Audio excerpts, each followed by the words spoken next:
Hey everyone, welcome back here to Techstrong TV. We're continuing our coverage this week with the winners of the recently announced Quantum Security 25 list that we did with in conjunction with our friends at DigiCert. Highlighting 25 thought leaders in the space of quantum and quantum security specifically. Let me introduce you to one of the Quantum 25. It's kind of like the Mercury astronauts who had the right stuff. Konstantinos Karagiannis comes to us today from the Lower East Side in New York, where they're having a blizzard, and I'm glad I'm down here in Florida. Konstantinos, welcome to Techstrong TV. Thanks. I like the astronaut reference. If I wore a helmet, it wouldn't mess up my hair or anything. I love it. So I'll tell you, I'm like you from New York, moved down to Florida, as I said, about 20 years ago. Took the kids when they were much younger. They're out of the house now, but we took them up to Kennedy Space Center in Cape Canaveral. And one of the things there is you could have lunch with an astronaut. So we signed up for I was beyond crazy there. And we had lunch with, I think his name was Corey Overstreet. He did 3 shuttle missions. 2 times he fixed the Hubble Space Telescope. My kids were bored as hell. They ate their tuna fish or whatever and ran out. I sat there and picked this guy's brain. I wouldn't let him leave. Talk about the right stuff. He had a law degree, a doctor degree, a PhD in physics. He's brilliant. And I was the little kid there. So yeah, I think we all worshipped astronauts at one point, if you're of a certain age. Anyway, Konstantinos, tell us a little bit about your journey. You weren't an astronaut, I don't think. Sure, I wasn't. I did go to Cape Canaveral as a kid, and I wore an Indiana Jones hat, and it was kind of hilarious because it was like shorts, T-shirt, and an Indiana Jones hat. So go figure. It was kind of fun. Look, yeah. We've all been there. We've all been there. Kids do silly things, right? So I started in quantum. I went to Polytech Brooklyn, and I was studying quantum physics there, and I knew that the machines were very far away still. I knew it, so I kind of did it, and I also knew I'd be doing something else too, kind of while I'm waiting for all these worlds to merge. So I spent lots of years after that working in just cybersecurity in general.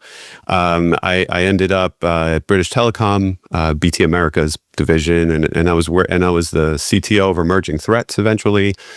So I was involved in everything that was coming. I was like one of the first to hack blockchain and talk about it. And also I was involved in quantum from the beginning, and mostly the threat. Back then, that's all anyone cared about. It was like the threat to cryptography, Eventually I got into the use cases of things for using them to do other things, but the cryptography threat was always my baby. I was doing keynotes and things on the subject in 2012, if you can believe that. That's like, wow. Crazy, right? It's so long ago that I've been warning people, and now they're coming out of the woodwork to say, "Oh yeah, you told us about this." Yeah. So it's been a long journey like that, and I ended up here at Protiviti almost 7 years ago, and I was given the opportunity to build my own quantum practice from the ground up here. So I was very excited to do that and take that on, and so we ended up creating that here, and I also got to start the Post Quantum World podcast here. So I get to talk to the world about that for 5 years now. So it's been fun to make people aware and also help them on this very important journey. So yeah, that's kind of how I got here. I love it. So when you were at BT with another Brooklyn boy, Bruce Schneier, were you there when Bruce was there? Yeah. We acquired at the time Counterpane, and it came with Bruce, and so we were doing things together and all that. And I was like, oh, I kind of want to be a little more like him when I grow up. No, Bruce is done okay for a kid from Brooklyn, right? No, he's in Minnesota. It's funny. I am following in some of his footsteps, I guess. Like I right now I'm writing a book for Wiley on post-quantum cryptography that's going to come out hopefully next year. And so in some ways, I guess we ended up paralleling along the way. I love it. Smart guy. Good stuff. So you went to Brooklyn Polytech and actually studied quantum. Yep. Worked on that computing there. And also always loved the hacking thing too. So I was like kind of involved in both always, I love that. What a great story. For me, so I've been in cybersecurity 25, 30 years now. Well, I co-founded some venture-backed companies, that dealt in, we didn't call it cyber, we called it InfoSec. But anyway, and then got into this media thing about 12 years ago because I started writing and speaking, much like you started with your podcast, and it could be the start of a whole new career for you. But the thing about quantum, Konstantinos, was, to me, it was always like nuclear fusion, right? Or bases on the moon and Mars, right? To go back to our astronaut stuff. It was out there. It was sci-fi. I loved sci-fi. I loved Asimov's robots. I loved Dune and Herbert's Dune and all that entails, and the thinking machines, the war against the thinking machines, and David Brin's Uplift and all the great, Blade Runner, the movie was really based on the Philip Dick. I'll be honest with you, I never thought I'd live to see my sci-fi kind of fantasies become especially real. on the AI side, right? I mean, just look at the movie Her. That was 2013. Yeah. And it takes place in 2025, and wow, did they nail it? I mean, it's basically, crazy. We passed it pretty much. Yeah, most of it. But you think about Asimov writing the robotic novels in the 40s and 50s. Yep. And now you've got the Anthropic's Claude Constitution, which is not anywhere, couldn't shine a light to Asimov's simplicity and the laws of robotics. And I do believe that AI married to robotics in the next 2-3 years is going to just explode, on us. Not to get too far off topic, but I mean, the idea of embodying AI might be what we need to get them closer to seeming like conscious beings. I mean, I got to believe we evolved if that's consciousness. what we want, right? If that's what we want, problem. right? I believe we evolved consciousness for a reason, because it helps our survival as physical beings moving around in 3D space. And I think that might be that missing link. It's possible. We'll see. Yeah, I don't think. But we're living this dream. Yes. And look, fusion is becoming closer, though I don't know when. But quantum is really close now, right? Quantum. Yes, it is. It is. And real. It's accelerating more than even I was always a quantum optimist for obvious reasons, but it's accelerating even more than I could have believed. And last June, when Craig Gigney wrote his paper taking down the number of physical qubits needed to crack RSA from about 20 million all the way down to 897,000, I was like, whoa, now we barely have any time left at all. And just a month ago, Iceberg Quantum wrote a paper called The Pinnacle Architecture that took it down another order of magnitude. I mean, right now they're saying around 100,000 physical qubits to crack RSA. There's no way we're not going to have that this decade. We're going to have that before 2030. Q-Day is super imminent. It's right around the corner. Yeah. I mean, IBM has said, 28 or 29 or bust, right? I mean, they're You've got to migrate. It's so critical. I mean, that's why I do it at Protiviti. My company, my practice inside my company is basically two major things. Like I help companies with use cases. They want to do things like optimization, simulation, machine learning using quantum computers. That's great. And the other half of my time is spent really pushing companies towards migration to PQC, post-quantum cryptography, because we are so out of time. And it's just everyone's been dragging their heels. I have some theories on why they might have been dragging their heels, but we can't do that anymore. No, well, we talked about human nature. I think it's human nature a little bit to drag our heels too. And until the gun is at your head, right? How many people did Y2K projects starting in September of 1999, right? We go, well, no rush. We'll get started around Thanksgiving. But, there is that, but it is real. But, Konstantinos, you've lived a dual life beyond the quantum. You've been in the cyber world. Mm-hmm. When did we ever get out ahead of anything in cyber, in security? That's a great point. See, Q-Day is the first time in InfoSec history that we know a 0 day is coming. We've never had this luxury before. Yeah. Heartbleed caught us all by surprise. So this is more like if Y2K and Heartbleed had a baby. I like to say that because we know it's coming like Y2K and it affects everyone like Y2K. and it has that devastating cryptographic impact like Heartbleed did. And I don't understand why everyone isn't, realizing that this needs to be done yesterday. Because you could look at it two ways. You could view it as, what if the quantum timeline slips? What if it takes a little longer? Okay, let's say that happens. Let's say it takes a little longer. So what? It takes time to migrate cryptographically. And because the standards are in place and deprecation process is going to begin, you really don't have a choice. Whether you believe in quantum computing or not, whether you think it's a fairy tale, eventually you're going to get in trouble if you're running non-PQC. You're going to get dinged in audits and pen tests and you name it. Regulatory bodies are going to come after you. So whether you believe in quantum computers or not, it doesn't even matter. You're going to have to migrate. I promise you. You will not be using RSA in 2035. You just won't be. No, I don't think you could be using it in 2031, quite frankly. I hope you're right. Yes, yeah. I'm just saying regulatory bodies say that we won't be using it by 2035, so at least there's that. Yeah. But here's the good news, though. They've made it relatively painless. Yes. Relatively. To deploy like post-quantum algorithms and so forth, so that you're not left fighting the last war against the next war's weapons, right? Yeah, like look at libraries. Look at OpenSSL 3.5. That contains PQC. You just use that. OpenSSH, latest version, PQC. A bunch of tools in the industry, already PQC. And even for consumers, like iMessage has its own custom version of it. Yeah. Signal, on and on and on. You can get PQC in different pieces, but you can also view it as like a quantum technical debt issue. If you're a brand new company in 3 years from now, I almost envy you because you're going to walk into a turnkey PQC world, like the cloud or be PQC, you're going to buy servers, you're going to code, it'll be all fine. Other companies are going to have to do this migration. So they're going to need a little hand-holding, which is kind of what we do. And with that process comes the realization that quantum technical debt might just have to go away. You could think, if I want to be ready by 2030, will this server even be running by 2030? Will this router be running by 2030? There's some stuff you could just sort of plan to phase out and replace. So that's going to take care of itself. And other things that are easy to do. That's CapEx, right? Yeah. And you know how people love spending money. Let's talk a little bit about your activities at Protiviti. Sure. It's the IT team coming to you, or is it the CISOs? Yeah, it's a lot of CISOs, and I have a theory about why we're in this mess in terms of not migrating.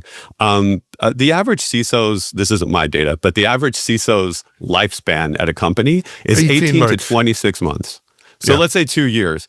So if you're only going to be at a company 2 years, when you hear quantum, you think that's 10 years. I don't have to worry about it. Let me do all this. That's the next guy. That's the two guys from now. Exactly. So I'm trying to impress upon them that no, now it really is you. You're the guy or gal who's responsible right now for this thing that's imminent. So there's that. So we do deal with a lot of CISOs. And my company tries to simplify what we do for customers. We're sort of like the big 4.5. In fact, if you go back, it used to be the big 5, and Arthur Andersen was the 5th. And Protiviti rose from the ashes of Arthur Andersen, actually. So I didn't know that. Yeah. So I call it, like, jokingly, that we're the big 4.5. So we do basically everything you can imagine. But to simplify it, we do transform, protect, respond. That's kind of like our new mantra. And quantum touches two of those heavily.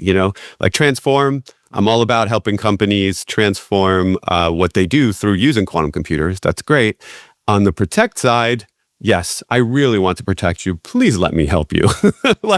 You need to be migrating to PQC. Let me protect you from this future ominous cliff that you're racing towards otherwise. And what I don't want to have to do is the respond piece in that trilogy, because no one wants to be the first to be known for a PQC fail, for being hacked by quantum aisle computer. 7. Yeah, exactly. You don't want to be the one bank that ever. Oh no, it's because of quantum that we're owned. You don't want that. So what I'm hoping say? to help ounce companies. Of prevention's worth a pound of cure, or whatever. Yeah. So while we respond to all sorts of incidents, I really want to help the quantum focused customers to not have to. I get it. I get it. Let me ask another. Just because you're an expert, I'm interested.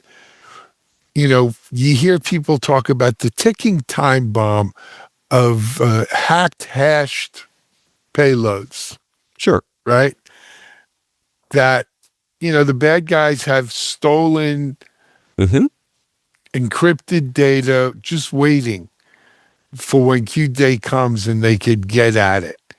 Now, I've always had just like the CISO who doesn't worry 10 years from now, data, especially when we're talking about personal data that, is valuable. It's like it has a radioactive half-life, right? And whatever period of time, half of it is crap. And then, it continuing down. So at some point, the longer the Q day is pushed out, the more radioactive decay we get from those hashed payloads. Yeah. But are they worth, for those bad guys out there, should they just throw them away now, or are they worth holding on to? Well, yeah, you had Mosca on, I believe, right, on this, Yes, and he's a legend for Mosca's theorem, and the idea is that you have the shelf life of a secret, how long you need to keep it, you have the amount of time it takes a company to migrate to post-quantum cryptography. Those years combined, you have to consider, will a quantum computer be available before that? And if so, secrets will leak. So some information has a really long shelf life. I mean, PII in healthcare, for example, healthcare's lifespan is a lifespan. Sticks with you for life. Yeah, so it's a really long time. So some of those secrets are good forever, right? Some state secrets are good for a really long time. Locations of secret bases, whatever, that kind of stuff is a really long lifespan. Credit card numbers, no. Certain accounts change, things like that are a little shorter. So yes, you're right. We have to decide when can we actually use these attacks. There's a few basic principles here. One, when something's broken, it's broken. I remind everyone about that in cryptography. Whenever we know something doesn't work, we deprecate it and we move on. This has happened before. None of your viewers right now should be using SSL. They should be using TLS 1.3, hopefully. Right. Once we know something's no good, we move on, right? It doesn't mean that the attack roll is practical or going to get everybody, but do you really want to be the one that they get? If you're writing a message that's so secret and valuable, do you really want to trust that it'll never be curious and someone will never be curious enough to attack it? So I keep that in front of my mind. Now, realistically, most harvested packets will not be decrypted by a quantum computer. I know it's a weird thing for me to be saying, Mr. Rah-Rah PQC, right? But it's a numbers game, Let's say that roughly the Gidney life cycle of an attack is what we're going to deal with. Let's say it's 5 days running a quantum computer to crack RSA. That's 73 attacks a year. So if you're China and you have a quantum computer that can attack this and you can run it for 5 days, you're going to get 73 tries a year to reverse information. What are you going to go after? You're going to go after some stream that the NSA used once or two governments used to communicate. You're going to go after a few juicy packets like that, but they might also be nothing. And then you got to start again. So you're only going to get 73 tries. So I don't know if Harvest Now Decrypt Later is the number one attack that's going to happen. Again, I'm not saying you shouldn't migrate to PQC for data, because when something's broken, it's broken. So I believe in that 100%. But I think the thing that everyone's ignoring is Harvest Now, Forge Later. And that is way more devastating. Let me give you an example. Why would I attack a communication stream from a government agency when I could find out what laptop that agency is using, find out what audio driver that laptop uses, get the signing key to push an update to that audio driver, crack that in 5 days with a quantum computer, and now I am Asus or HP or Lenovo or wherever. And now I live on every single laptop in that government agency. That is a better use of 5 days. Because now I can read every message I want and see every webcam I want or whatever you want to do. So that's the attack that literally no one's talking about. I'm going to be talking about this in my book. I'm going to talk about this at some spring conferences and things. We need to realize that everything needs to be migrated. And firmware, code signing, all those types of things need to be protected as soon as possible. So, I'd rather see that protected first and then messages, honestly, but, we should do both, obviously. But I just think that could cause mass chaos, mass devastation. These aren't theoretical attacks. We've already had code signing attacks. It's just that we would be using a quantum computer to inject the malware, not, just traditional methods. Konstantinos, another kind of urban myth legend. We won't know Q Day was here until much after the fact or much later, right? It's There's possible. not going to be emergency alert broadcast system, letting us know that, hey, it's Q day. You won't get a Hallmark card. But it may be months or even a year later that we look back and say, yes, that threshold is passed. Yep. You believe that, or what do you think? I've been saying that actually since around 2012. I've been saying that since the beginning. When I was at BT, historically, it was the GPO, the General Post Office, and an employee there, Tommy Flowers, built the first supercomputer designed to crack encryption. So in my brain was always this like specter and legacy of the imitation game, Alan Turing, Tommy Flowers, like all this like crack encryption and keeping quiet about it, Like we let, not we, but the Allies let like submarines sink because they didn't want to let anyone know we can crack Enigma. So I've been saying that for a long time now. And it is possible that if some nation state gets a quantum computer, they're going to stay quiet and not say that they have it. And they'll just start cracking some of the packets like we mentioned, or doing some of the code signing attacks we mentioned. So I do believe that's possible. If a company gets to that level, all sorts of things could go wrong even if they wanted to keep it secret. Like let's say, for example, IonQ announces an even more aggressive timeline, even though they already have the most aggressive timeline in the industry. Let's say they announce an even more aggressive timeline, and at the very same time, unbeknownst to them, the guys who did the Pinnacle paper announced that they just reduced it by 10x again. So all of a sudden, you have this like crossing point, like inflection point, where publicly in the world we know, IonQ has X number of qubits, and they just said you only need half as many to crack encryption, whatever. Like that can happen, and then we'll know. Then it won't be like announced. It's just we'll be able to connect the dots and say, oh yeah, Q-Day's here, and don't believe otherwise. It's here. So that can happen too. So those two extremes can occur, and like anything else, the truth will probably be somewhere in the middle. Love it. Yeah, Konstantinos, I got to jump onto another what do you call it? Interview here. But you mentioned your podcast. Say it again, and how can people get to it? Sure. It's the post-quantum world. It's actually the longest continuously running quantum podcast in the world. Very cool. So it's available on all platforms. Excellent. And of course, I mentioned you're Senior Director of Quantum Computing Services at Protiviti, so people can go to Protiviti and keep up with you there. Congratulations on making the list. Obviously, it was well-deserved. Thank you. And keep up the great work, man. You know what? A lot of years of hard work. We're getting right there. So it's going to be interesting these next couple of years. Thank you. Thank you. Konstantinos Karagiannis, Senior Director, Quantum Computing Services at Protiviti, Quantum Security 25 inaugural member. Thanks for joining us. This is Techstrong TV. We'll be right back.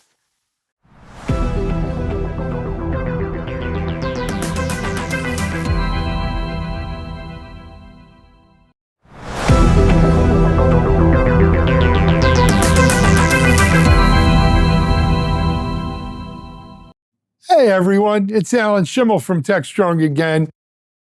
Welcome to our next session in our recent Futurum Techstrong sessions with our friends at Microsoft.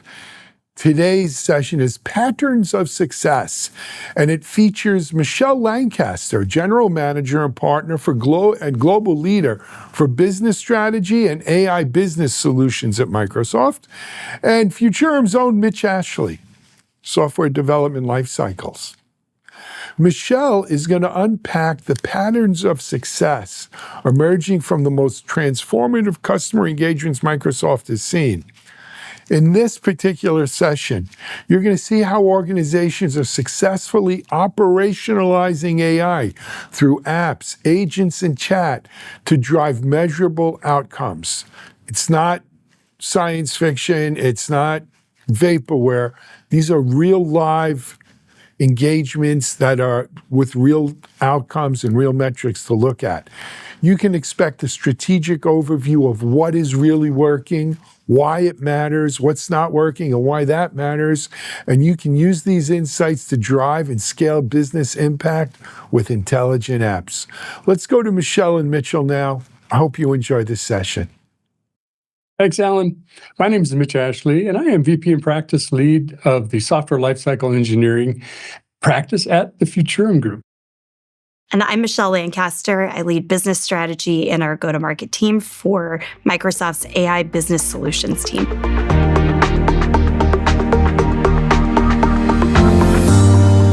Michelle, I'm really excited to talk to you about this. The market is really energized around agentic business applications, AI agents, all of this. What's your experience about how customers are approaching and reaching out to go after this to start to energize their businesses with these technologies? We've seen in the past 6 months or so, a lot of the hype cycles start to turn into the try cycle.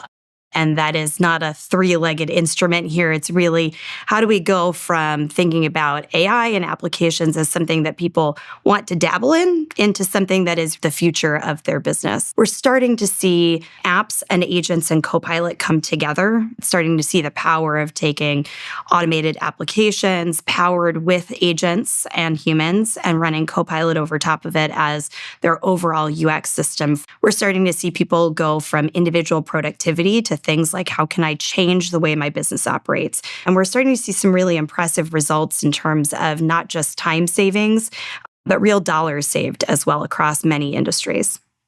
Yeah, I'd love to hear some about the organizational patterns that are coming about that are helping enterprises successfully coordinate multi-agent orchestration across business functions to help them deliver an impact. It's a big question. Well, maybe we'll try to take it bit by bit. Multi-agent orchestration is at the forefront of where real transformation starts to happen. Having individual agents improve efficiency is one thing. Multi-agent orchestration can actually drive that business transformation. That orchestration layer brings us back into the heart of what I think the Microsoft value proposition is, which is not just the agents and the automation intelligence, but back to the core of security and governance. So you need to make sure that we have governance in place, we have rules in place, we have the group identities in place, and we've cleanly defined those. And it turns out that's also the secret sauce of the organization starting to move forward, finding the right use case and then starting with a foundation of security and a clear understanding of what the KPI is for that use case. Sounds relatively simple, but it is really the ticket to success of people going from launching individual agents, seeing full-scale business process transformation. You know, Michelle, it seems like we're kind of moving beyond the technology as the barrier to really how we approach implementing AI, whether it's as a productivity aid or marketing agents to do work for us or even autonomous type agents. Can you talk a little bit about that progression and how companies are approaching it? Yes. We really see this as a concept that we've called the frontier firm. We see that evolution through 3 different stages. It really starts with humans using agents as assistant. Think of Copilot, where you can summarize a team note or be reminded of the most important email in your box, really a individual worker aid around productivity. And we see lots of people experimenting in this space. We move into that second phase, which is humans working directly with agents. So more of an autonomous agent that is able to run a process, but is human-led. The human is directing it to do work, seeing the recipients of that work, and then continuing to move forward. People have started using researcher or analysts to summarize things ahead of a meeting. So that agent's really taking on that research work for you and delivering the final product with that prompt. What's really exciting is the number of companies we see shifting into the third stage of this, which is autonomous agents working with other agents and working with humans. Some of the places we start to see that advancement happening is in industries like manufacturing, where there are fairly complex processes where you are able to have multiple different types of agents working together to solve a problem. One of our customers has taken a look at supply chain management. They have an agent that's keeping track of the inventory inside all of their workplaces and in the places where they need to ship products. They have a reasoning agent going over top of that and saying, based on these numbers, based on what we're seeing in the predictive workflows, where do we need to increase or decrease the amount of changes? How do we then communicate that to the agent who does order fulfillment? That used to be a human being looking across multiple different kinds of spreadsheets, multiple different systems. The agents are there to work together to bring some of the complexity out, improve the efficiency, and then give that back with a human who's overseeing that work. And some of those gains there are really impressive. We've started to see things like 30% increases in order fulfillment and at a 40% decrease in the overall sort of stock housing costs of extra inventory sitting on the shelves for too long. And that's our aspiration, is to make sure all companies are starting to work across that flow You'll see productivity gains. We will see ongoing transformation. That true sort of transformation takes place when you have all three of those opportunities realized inside the firm. Let's turn our focus to kind of the guidance that we can offer folks about how to successfully implement AI and agentic applications. First, could you share maybe an example of a customer who measured a meaningful business outcome from their AI implementation? I might give you two because the first one that always comes to mind for us is Microsoft. Our own best customers, we get tons and tons of calls from customers from everything about Xbox logins to changing their Windows application to understanding why their Surface laptop is not working. We're able to quickly sift through all of those issues, but the game changer has been the existing platform, been built on a Power App. How are we able to sort of assistance for those call center folks? We now have a set of agents that are able to classify exactly what type of issue it is, match it to the right human being. They're provided the latest information on any of the common outages, challenges that we're facing in that space. They're able to get on the phone fully confident that they know exactly what is going on. It has really helped the efficiency of folks in those call centers. That assistive technology was able to take an average person going from about 100 calls a day to 300 calls a day. That's a pretty big increase in what a human being is able to do. And that's because they're able to more easily dispatch and resolve those calls with a happy customer. And that's the second thing, which I get super excited about. Efficiency is what we should largely expect from agents and AI. You don't always think of human satisfaction in the space, but we should. Our callers, they weren't waiting on the phone as long. They got more pertinent information. They were talking to somebody that was able to cut directly to the chase. That is a really exciting sort of value. Flip to the other side, we have seen in that industrial IoT space, large-scale manufacturers operating heavy industry equipment. They have had sensors on them forever. But those sensors have typically fed into an application. There's lots of data. There's very little insight. Introduce agents that can quickly make sense and build out insights. And that customer is able to take that existing infrastructure, the work that they had already built on Power Platform to automate processes and have agents go through to start to make the predictive maintenance decisions. What they've seen is about $50 million cost savings just in the first factory they implemented alone. And they're also able to see quite a bit of improvement in terms of efficiency in servicing those. No longer do you have a single person checking the spreadsheet or checking all of the sensors, and you're able to precision pinpoint. That's sort of the next frontier of that is when we're able to start to take human intelligence on those systems, combine it with an agent that's able to reason over data and to make a recommendation that is then able to be followed.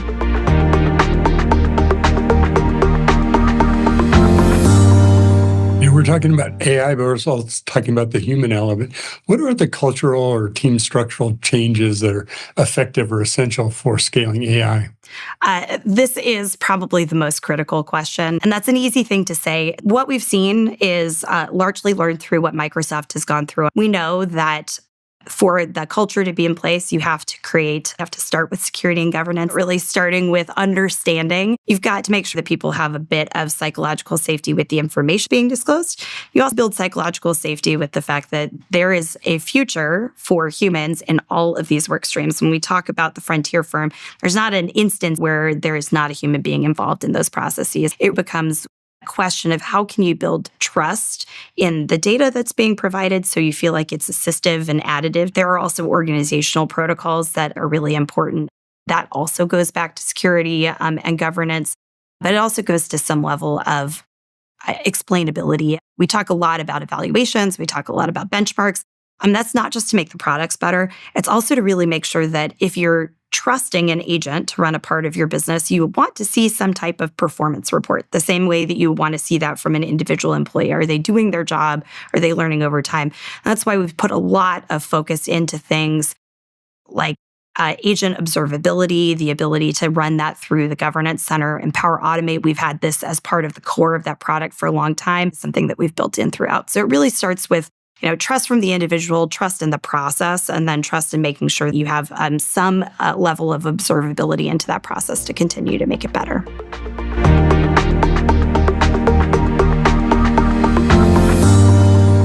Michelle, let's talk about Power Platform and the role that it plays in simplifying multi-agent orchestration across different modalities like chat, apps, backend systems, and also how we interact with that, because agents are a little different than how they have to be managed?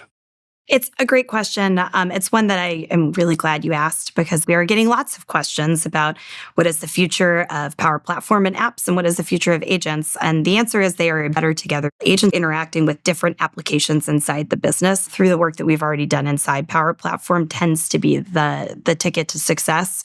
In fact, some of our biggest customers, we have seen Power Platform power users have become the fastest adopters of Copilot Studio and Agent. It's because that DNA is already there. We have built the maker platform, the ability for observability, as well as the data feeds. And so that's really the fast pass towards AI. The organizations that have already taken the time to organize data, secure the data, figure out the right identities, and have the right systems in place to manage across are going to be the first. And certainly some of our biggest users have done this from oil and gas all the way to financial services, have used Power App and Power Platform as the jumping off point for their agents. And they started with those agents attached directly to those apps as really sort of the people that are at the forefront of that frontier firm curve. It's really intriguing, the agent feed. Tell us more about that and how that works. Agent feed is one of our secret weapons as AI adoption rolls out across the organization. What agent feed does is that it provides that level of observability into both the application and the agent interactions. So you're able to see agents, you're able to see the interaction of how that agent is interacting with all of your data sources, as well as the interaction with the application. And that's super important because it is the way that we can continue to have the human element. We're making sure those agents are making the right decisions, that they're picking from the right data sources, and we're able to continue to make sure they are getting better at their jobs. That is something we feed back into all of the work inside our engineering teams, part of both a continuous process loop. It's also something that the makers and the creators and the owners inside the business can take to make sure that we're working on the highest order problems, that they're finding the right solutions and moving really quickly.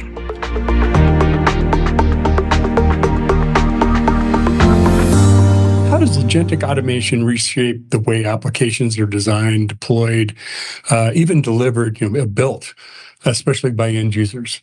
Already, we've seen a great adoption of Power Platform, but it's still been a relatively IT-driven activity. We have lots of different types of makers, but when it comes to an application that is widely used through an organization, that is still largely more in the technical space. The intersection of these two trends, though, really start to open up the door for everyone. My background is 100% in sales and marketing. I've built 3 agents that are now working with one of the Power applications we have on our dashboard. It has really changed the ability for folks to think about a problem, identify sort of what the parameters of that problem would need to be, identify some data sources, and move pretty quickly to get that done. So in my case, we are going from multiple meetings where we have multiple different asks. How do we synthesize those, and how do an app is running and tracking our feedback? I no longer have to send a bunch of emails out to the field telling them that's what's happening. The agents are collecting it. They're updating the information the app is tracking. We've just given access to that. I am just one example. We see many of the organizations with which we're working right now of where you have someone who is able to identify a problem that's common to the rest of the organization, find a solution, and get it out pretty quick. And the beautiful thing about that interrelationship between Power Platform and that agent maker space is that it's not just someone off doing something that then gets stuck. But when you're using the defined identity group, you can go from a single maker to widespread adoption. And that's the curve that we see. Can everybody create? And can everybody create a solution that is common to many and being used in a sort of exponential effect? You talked about end user builders creating applications. We've been doing that, right, with technology platforms that we've had up to this point. But you said something really interesting about going beyond what we're capable of doing today, building agents, never imagining that was something to do. Talk about what that looks like, what that future, what's possible for the end users in a world where they don't have to go to IT for everything. Yes, and I would be in big trouble if I cut my IT friends out. But I think there is a place where in the right sort of culture dimensions, you've already defined the identity groups, you defined the problem, and you've been able to put the parameters around security. So really being very clear about which information sources to pull from. That part is also something that used to be a pretty complex task requiring a lot of negotiation. When we do that now in this environment, we're able to either rely on existing identity groups and security protocols that are native in Power Platform, or we're able to really quickly give that direction to an agent by saying, please only pull from these types of things. So, for example, if you're using Researcher, you can say, please only pull from our internal work documents. As we think about widespread adoption, it is really shortening the curve to creation and then being able to demonstrate value. That is the key crux. IT professionals usually care about system access and the system identity pieces because that's what makes sure that nothing crashes. They also care about usage, making sure we start with security in mind and then we solve that most repeatable use case tends to be the thing that has enabled makers to create and then IT to love the stuff. When we talk about builders, you might imagine starting completely from scratch, but we're really not. We have a lot of things in place that IT has put in place and also that are built into kind of the fabric of the tools, the capabilities. Talk about that a little bit, Michelle. Yeah. And when I talk about identity management, I'd be remiss if I didn't talk about Entra and the many things that we have built in to that. So when we think about defined identity, it's why starting with Power Platform is that shortcut. In many cases, we've defined through Entra what the IDs are. We have also defined group identities. We define rules for what those different groups can access, what they cannot access, and at what times. And so it becomes very easy and it gives an extra level of trust. I'm really excited about the continuing investments that Microsoft is making here. That core strength of what we've had in Power Platform is joined by things like Purview, Agent 365, that is that control plane for agents. This is a great time to be in technology, but be in business where we're able to leverage AI. Thanks for sharing your insights, some of the learnings that you've had working with customers, even your own as you're building agents. So we appreciate you sharing that with us. Thanks so much, Mitch. Appreciate it. One of the things that's most interesting to me about AI is not only what we can do with it, but how it's changed about how we think we can solve problems and who can solve those problems. We've had citizen developers and tools for creating applications in business units and outside of IT and situations where they still need to come to IT to kind of get the harder parts done. And it seems like we're passing that. We're moving past some of those barriers into a world where some of the constraints around what we can do with technology are being lifted or lessened of a burden on the end users. And that's when things change. That's when systems fundamentally change because you remove constraints and now what's possible is actually even increased the space of what you can do. It's really interesting to see how Microsoft has approached this of having an embedded base of customers that are using the current generation, if you will, of technologies, but helping them move into this agentic future. And it's not a jump off the deep end. It's a process to move through that, but also helping customers understand what you can do and who can do that and how to leverage those tools, while at the same time, security guardrails, governance, the things that you need from a corporate or an enterprise standpoint, not are checkpoints at the end, but also built in to the processes and tools that you have so you can start to leverage that as well.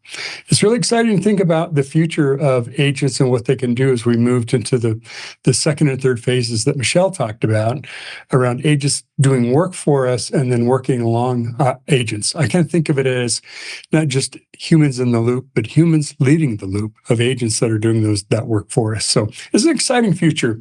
And I think we'll have a lot of opportunities to share our experiences along the way on this journey.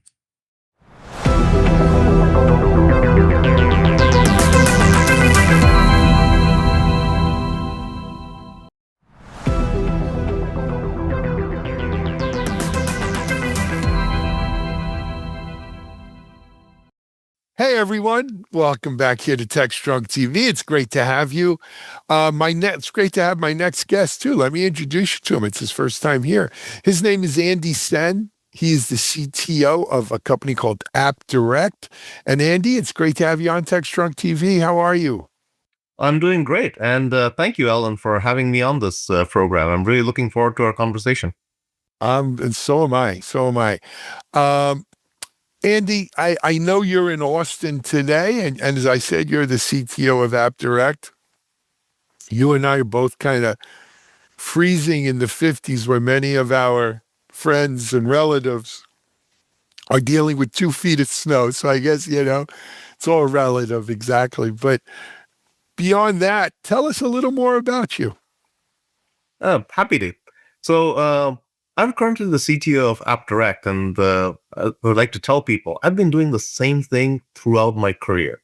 And my career goes back a long way, started in the 90s, and I was lucky enough to join at a time when people were just beginning to do commerce on the internet. They were just beginning to get comfortable with putting their credit cards out there and buying and eventually selling things.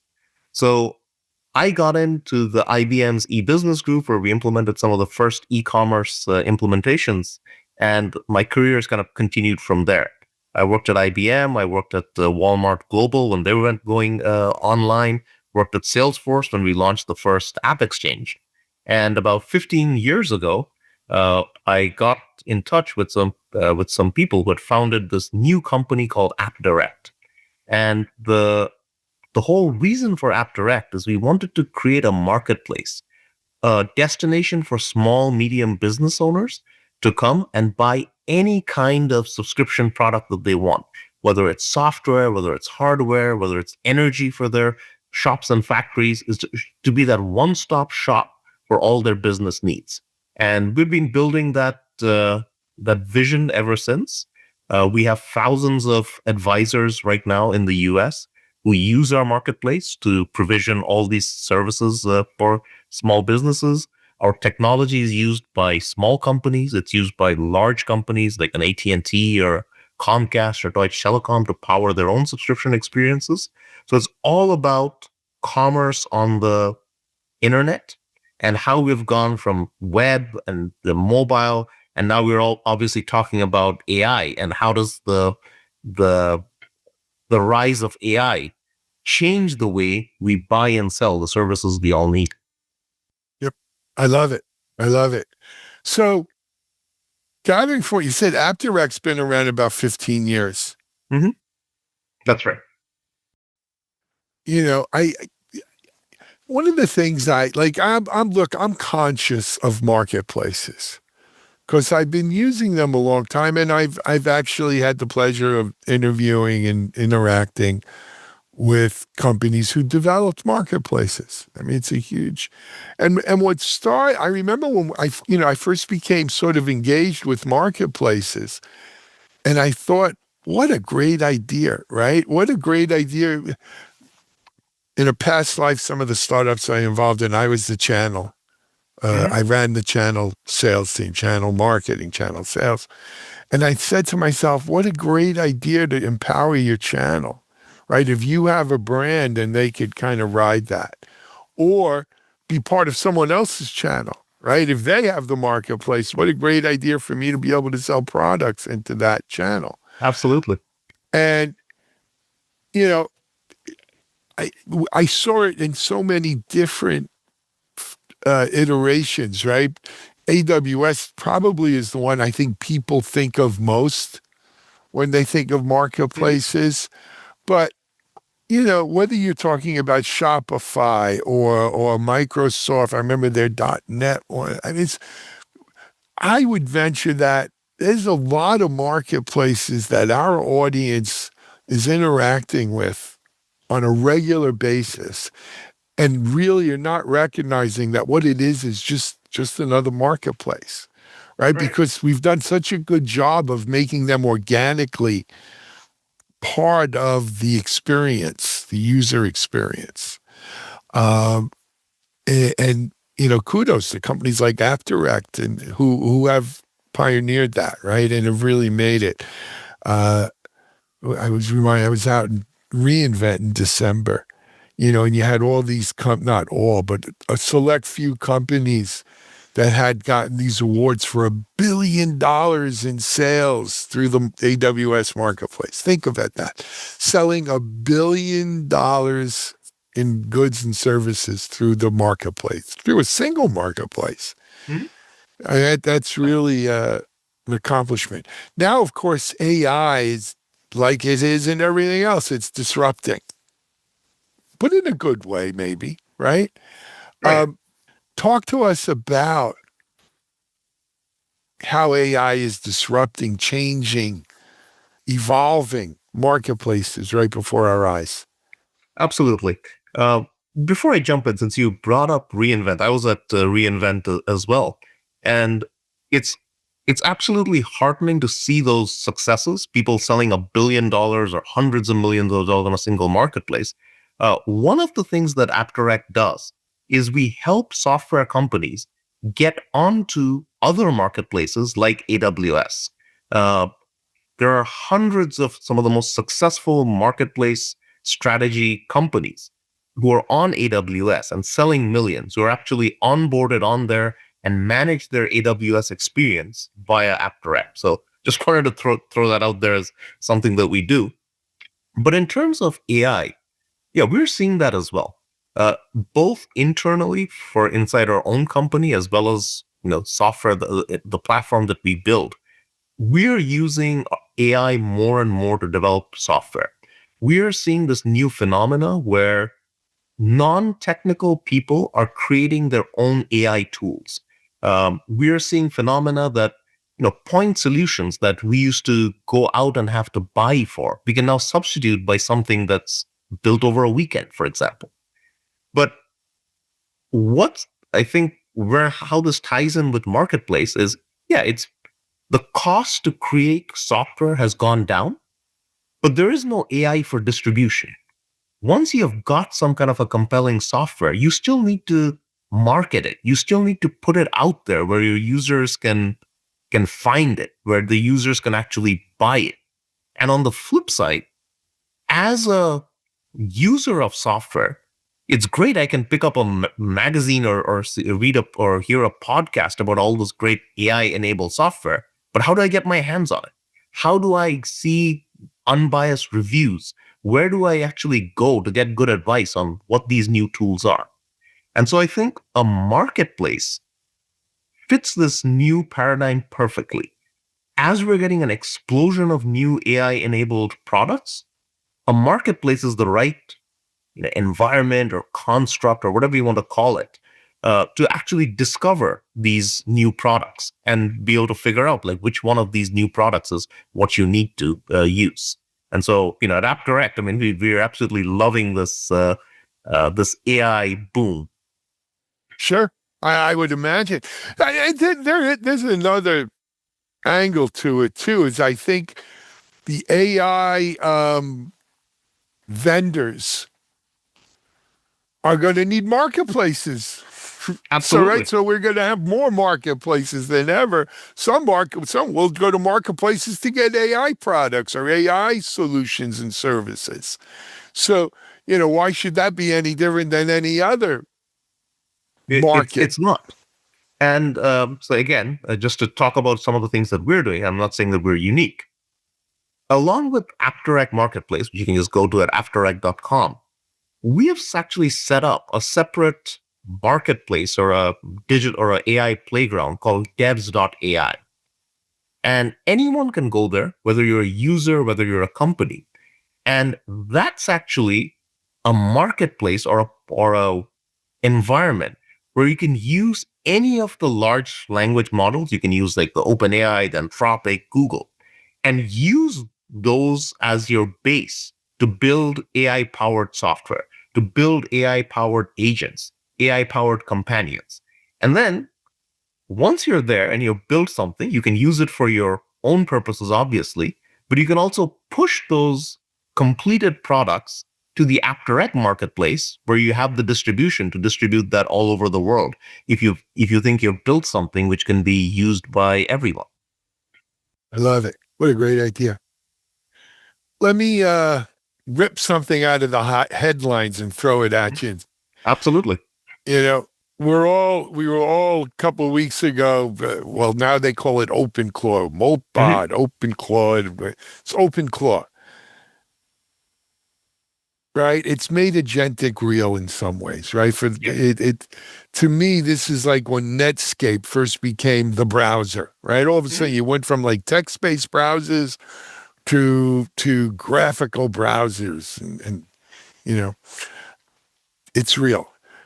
How does a future where I give my agent this task to go build this, assemble that, what have you, and so the agent becomes the user of your marketplace, right? So you're no longer going to be serving humans, at least not directly. I'm reminded of that sci-fi movie. Remember How to Serve Humans? They were talking about cooking them. Yes. But you know, the human is no longer your direct customer. The agent is.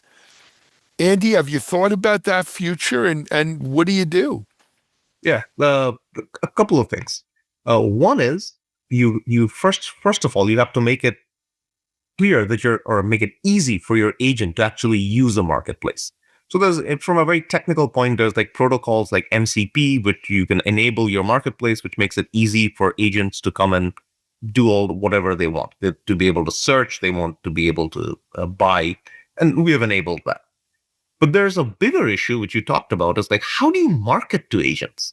How do you have an agent understand that if they're looking for a new CRM tool, that they should go to AppDirect, for example, or that once they're in AppDirect, how can they actually search? And I don't think we have the answer for that. There's definitely the equivalent of SEO for agents. That's this new field that's coming up that we're definitely looking into. There's also this idea of skills. I mean, you mentioned OpenClaw. There's now marketplaces for OpenClaw skills where people put in their own personalized skills and you can put that on your companions. And part of it that we're looking at is to create these compelling skills, to have a skill as a buyer. So you've created a skill so that your OpenClaw agent knows how to buy, knows how to compare, isn't fooled by sites or things trying to give it wrong information, but can actually objectively buy software on your behalf, because buying software or buying something on your behalf is a skill just like anything else. So they have to know your preferences, they have to know what's out there, they have to know what the common pitfalls are, and we can build skills and claws to enable this. So yeah, exciting stuff. Absolutely. It really is. I imagine if we were here a year from now, what a difference a year is going to make in terms of that issue right there. Oh, absolutely. I mean, it's the end of February right now. And I think at the end of December, none of this was being talked about, or some of it hadn't been. The things like OpenClaw wasn't even invented yet. The last 2 months has just seen this explosion in the rate of progress around AI, and specifically agentic AI, as you mentioned. So I can't it's hard to imagine what's going to happen in a year. No, I mean, even my friends who are coders, developers, they also say sometime around November, December, with the latest release back then of Claude and of AI codex, the light bulb, it switched, right? It went from being a toy, a curiosity, to really working. Not that it's perfect. No one's saying it's perfect. But it turned the corner, and now it's helping build itself. Exactly. And so it's snowballing. For all my friends out there in blizzards, it's snowballing, right? And getting faster and better faster. And so, like I said, in a year it's going to be a very different thing. One of the nice things about AppDirect, Andy, though, is that you're all things marketplaces, right? You have customers who are on third-party marketplaces, and you help them do better, as you mentioned in the AWS model, right? You help them be more successful on an independent third-party marketplace. You have AppDirect marketplaces that, let's say, serve as the back end for other people's marketplaces. Absolutely, yes. White branded or what have you, whiteboard branded. You are helping define new marketplaces such as AI and stuff like this. It's really, AppDirect is kind of all things marketplaces. Yeah, absolutely. I mean, we look at it as even broader in some senses as subscription commerce. But yes, I mean, we have our own marketplace. We supply the technology to enable other people to build marketplaces, and we help customers get onto third-party marketplaces. So yes, all things marketplace. I love it. Did we mention the website in all our talking? The URL? It's appdirect.com for our main commerce website, appdirect.com. And for Okay. anything to do with artificial intelligence and agents and soon maybe OpenClaw as well, it's devs.ai. DEV with an S or no? DEVS with an S. Devs, like plural. Devs.ai. That's right. Love it. I love it. Andy, we're sitting here contemplating a year from now. I can't even imagine. But what else, when you look out over that year horizon, beyond agentic AI, what else do you think are going to be the big stories in marketplaces? I mean, you mentioned it already. Marketplaces for AI agents seems to be the obvious thing that's going to come up. Marketplaces optimize to have a good experience for agents. I definitely see that coming. But the other thing I see coming is just a much better way to market and distribute all the different products that people are making. As you said, like around November, December, a light bulb went up. It's never been easier to create compelling services and software. How do you get those services and software on the hands of people? Now, is anything that you have built over the weekend, are you ready to push it out, let's say, to the AWS marketplace? Maybe, maybe not. I mean, that's a higher hurdle. But you've created something useful. So what's your channel for getting something useful out there so it could be used by people? You can get that feedback, and eventually you do become $1 billion sale on an AWS marketplace. But what's that path of going from something you vibe coded over the weekend to $1 billion sales? I think that's going to be accelerated by AI, and a lot of the products and roadmaps that we're doing at AppDirect is trying to build that pathway. Andy, I want to thank you for coming on Techstrong TV today. It was a great conversation. Keep up the great work at AppDirect. The mark of, I think, success is when people don't even realize they're using your product and they use it and they're happy. So if there are people out there who say, I didn't even realize that AppDirect had these marketplaces and I've been buying stuff from it, you did your job and you did it well. Keep it up. Come back and visit us again soon. We'll be in touch. Thank you, Alan, and really appreciate the chance to come over here and talk to you and discuss all that's happening in the industry. Excellent. Andy Sen, CTO of AppDirect, with us here on Techstrong TV. We're going to take a break. We'll be back with more in just a little bit.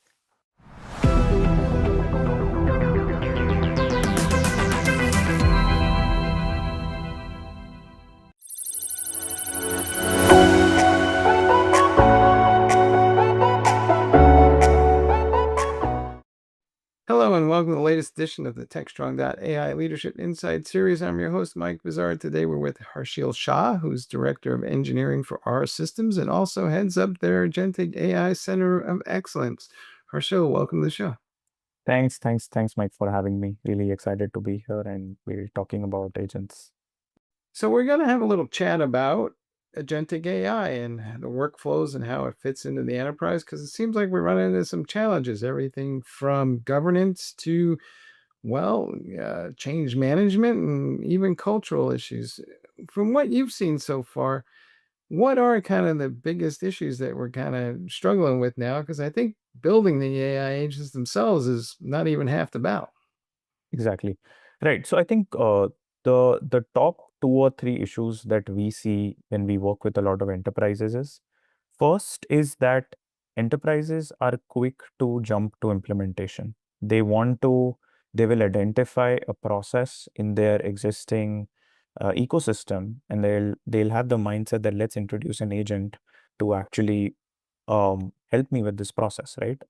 Now, that approach does is the analogy I like to use is like the horse carriage analogy, right? That you have a horse carriage today, and you figure out you have a you have a really great car engine waiting for you and just go and put it to the horse carriage. It won't work, right? Because horse carriages were never meant to be driven by a Ferrari engine, right? So there's a lot of issues that they run into when they realize that, oh, okay, when I try to bring agents into a certain ecosystem and I try to jump to an implementation, a lot of consequential issues came up which I had to deal with, and then I had to scrap the whole pilot.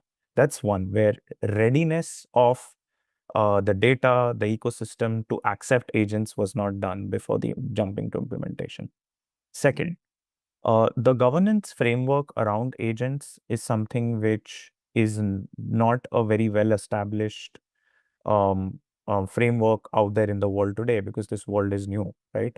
So enterprises, they think of agents as software. They think of agents as something which I need to consider as a piece of code that is running in my system. But that never sits well, because when you look at a certain addition to your ecosystem as software, you kind of change your mental model to governing the software. But this is not a piece of software. You are adding someone as good as you're adding a piece of software that's as good as adding a new engineer or adding a new role to your team, right? So the governance needs to be as per, the governance model needs to change to actually embed role-based governance for agents rather than software-based governance for agents. So these are like the two top issues that we see with enterprises when they start with agents. And the third largest issue is they don't have visibility into how the agents are performing, because the first step of building a concrete evaluation and observability pipeline for an agent was never done, right? That doesn't happen typically with enterprises today. So being able to go back and check why the agents are failing is an answer that enterprises fail to is a question that enterprises fail to answer when they go into this journey. So how do I determine if I am ready for AI agents? Are there a set of, I don't know, tests or frameworks or something that I should be applying here, or how does that kind of work? Yes, absolutely. I think first very important point is your data ready to be consumed by agents, right?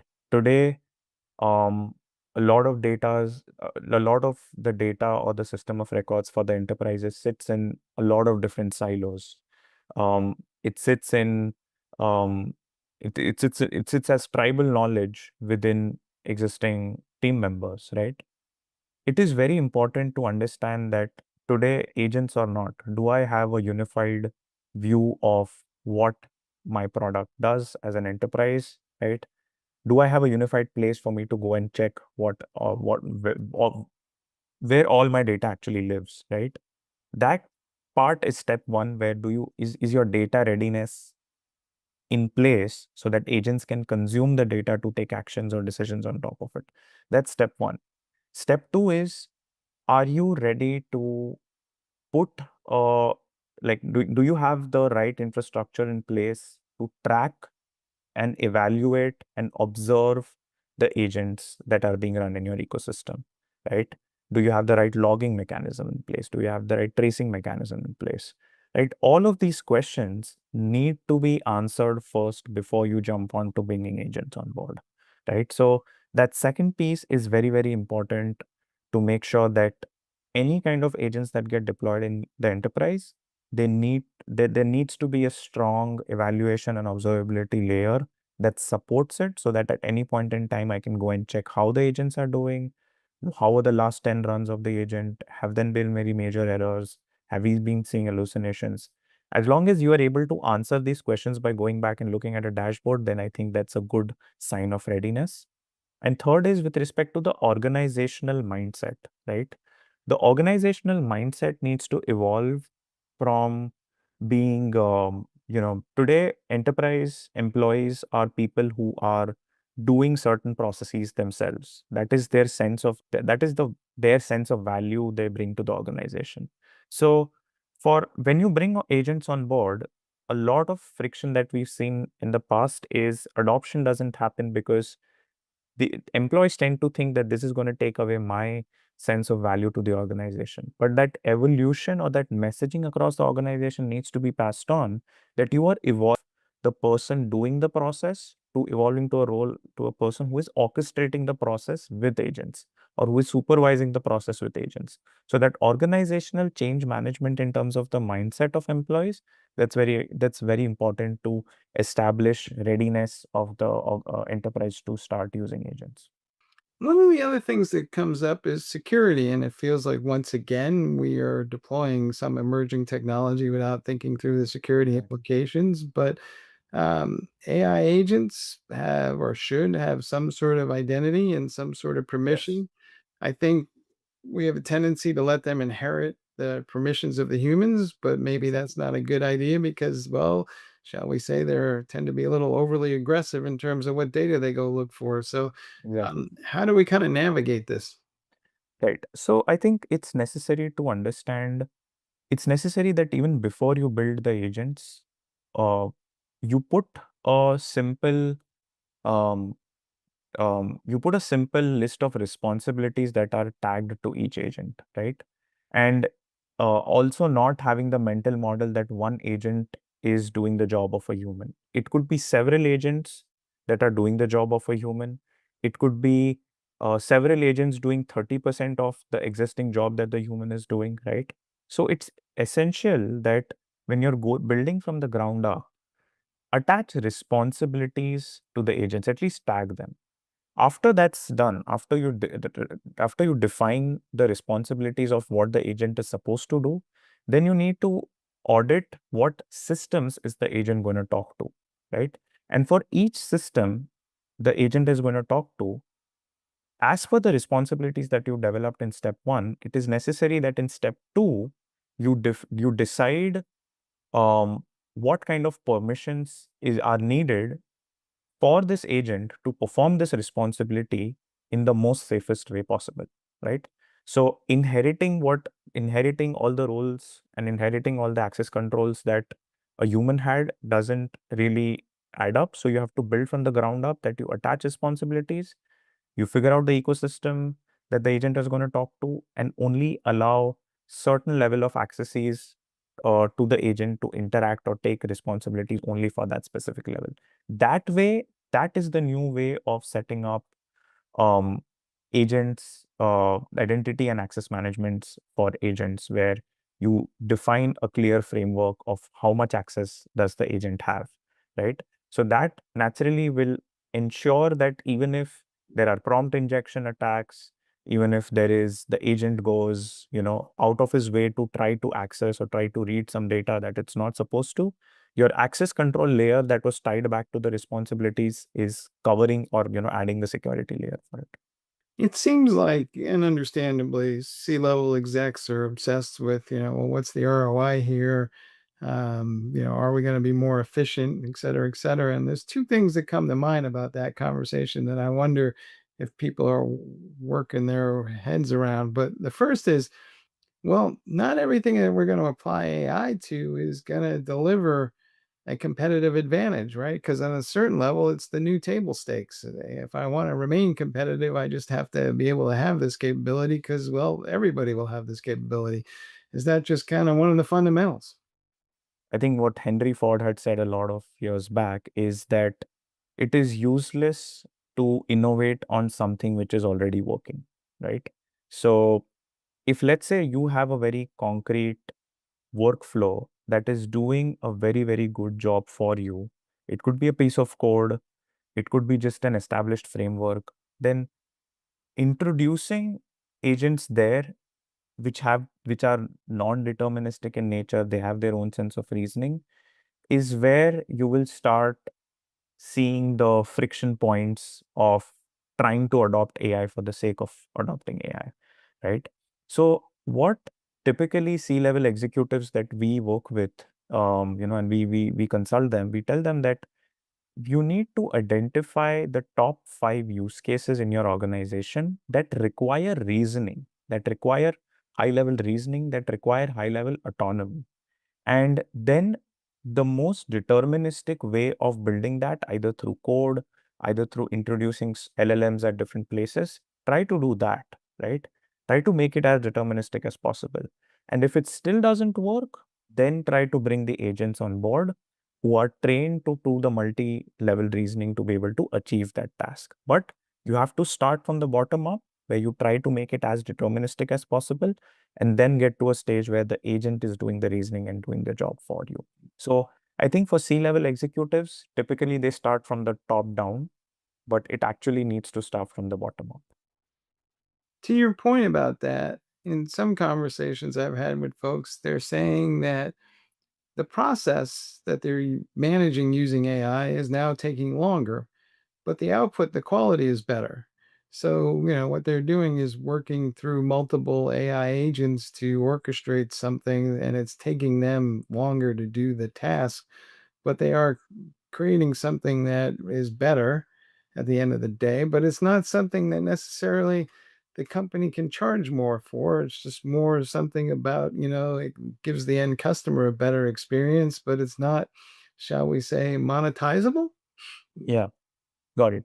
No, so see, I think those kind of cases where your time to do orchestration more is actually more than what it would have taken to actually do the job yourselves. That the value at that does is that you have to figure out that, is my agent providing quality? Am I charging for quality, or am I charging for speed? Am I charging for acceleration, right? In most cases, you are charging for acceleration. In some cases, you are charging for quality. But yeah, definitely being able to um, frame your narrative about what value add this agent is introducing, and then trying to monetize it is what setting the narrative straight from the scratch, like from the get go, when you start interacting with your customers, that okay, this is the value add that my agent will provide, goes a long way, right? So a very good example is let's say project management, right? Today, project management tools out of the box do a really good job, right? If I introduce AI agents there, and we've done it for a couple of customers, typically the time it will take for me to orchestrate agents to create dashboards or to run my sprint boards, etc., will take longer. But eventually, if let's say the quality it introduces is that each ticket has more descriptions, has more informations, my cadences of making sure that my project management views are all quality and they're up to the mark. Anytime my C-level executives wants to come and check my project management boards, they're always updated. That level of quality, if it is bringing on board, then that is definitely something enterprises are willing to pay. So it's just about figuring out, in terms of monetization, you have to think about what is it that you're offering through AI as a quality of life improvement. So it is either quality, or is it acceleration, is it speed? So what's your best advice to folks? What do you see them doing today that just makes you shake your head a little bit and go, folks, we need to be just a little bit smarter than that? Yeah, I spoke about this earlier, but definitely I think building agents without an evaluation and an observability layer doesn't work, right? Because uh, the LLMs are getting so good that everyone wants to jump on to attaching your ecosystems, attaching MCP servers, start asking questions to the LLMs, run agents on your data. They want to do that because that's exciting. But what people don't do is the other side of it, where you establish scorers, you establish metrics, you establish accuracy scores, you establish semantic similarity scores, which will help you understand how your agents are performing, right? That is something which people do it after the agent's implementation is done, or after the agent is live. But in an ideal world, you have to define how will you score the performance of the agent beforehand, and then you have to jump to the implementation. Only then you are in that 10 or 20% bucket of successful agentic pilots that enterprises do. That will enable it. Second thing, when you jump to implementations, one thing that I've seen is people do not take guardrails and security vectors very seriously. They will, to a certain extent, add some level of security, but there is a term called red teaming, Red teaming of agents is trying to break your agentic system to the fullest, right? Trying to do prompt injections, trying to poison your knowledge store, trying to do agent to agent escalations where I tell one agent that, okay, try to do this in another agent.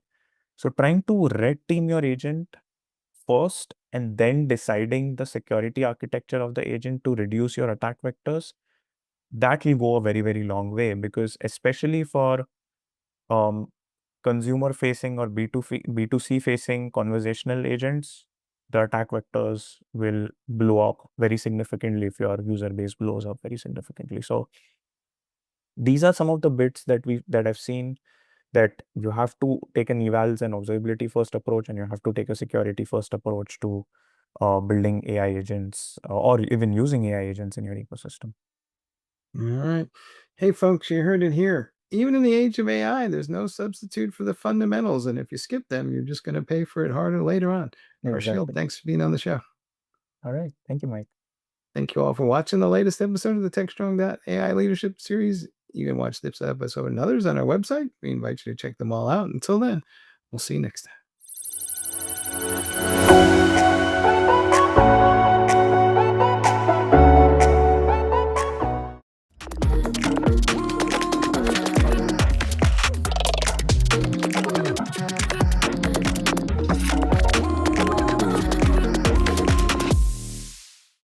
Welcome to Security Boulevard, the cybersecurity podcast from the Futurum Group. We explore a variety of topics within cybersecurity and the technologies that drive it in each episode. And you can find us on securityboulevard.com, the Security Boulevard YouTube channel, Techstrong TV, and all of your favorite podcast platforms. Let's meet today's panel of hosts before we jump into today's topic, starting with Fernando. Hey, Fernando, it's good to see you again. Hi, everybody. It's a pleasure to be here. There's this quote, this Chinese thing like "May you live in interesting times." Oh my goodness, that is so true for cyber. So, absolutely, and of course, joining us is the lead guitarist for this little rock band, Mr. Mitch Ashley. Mitch, it's good to see you.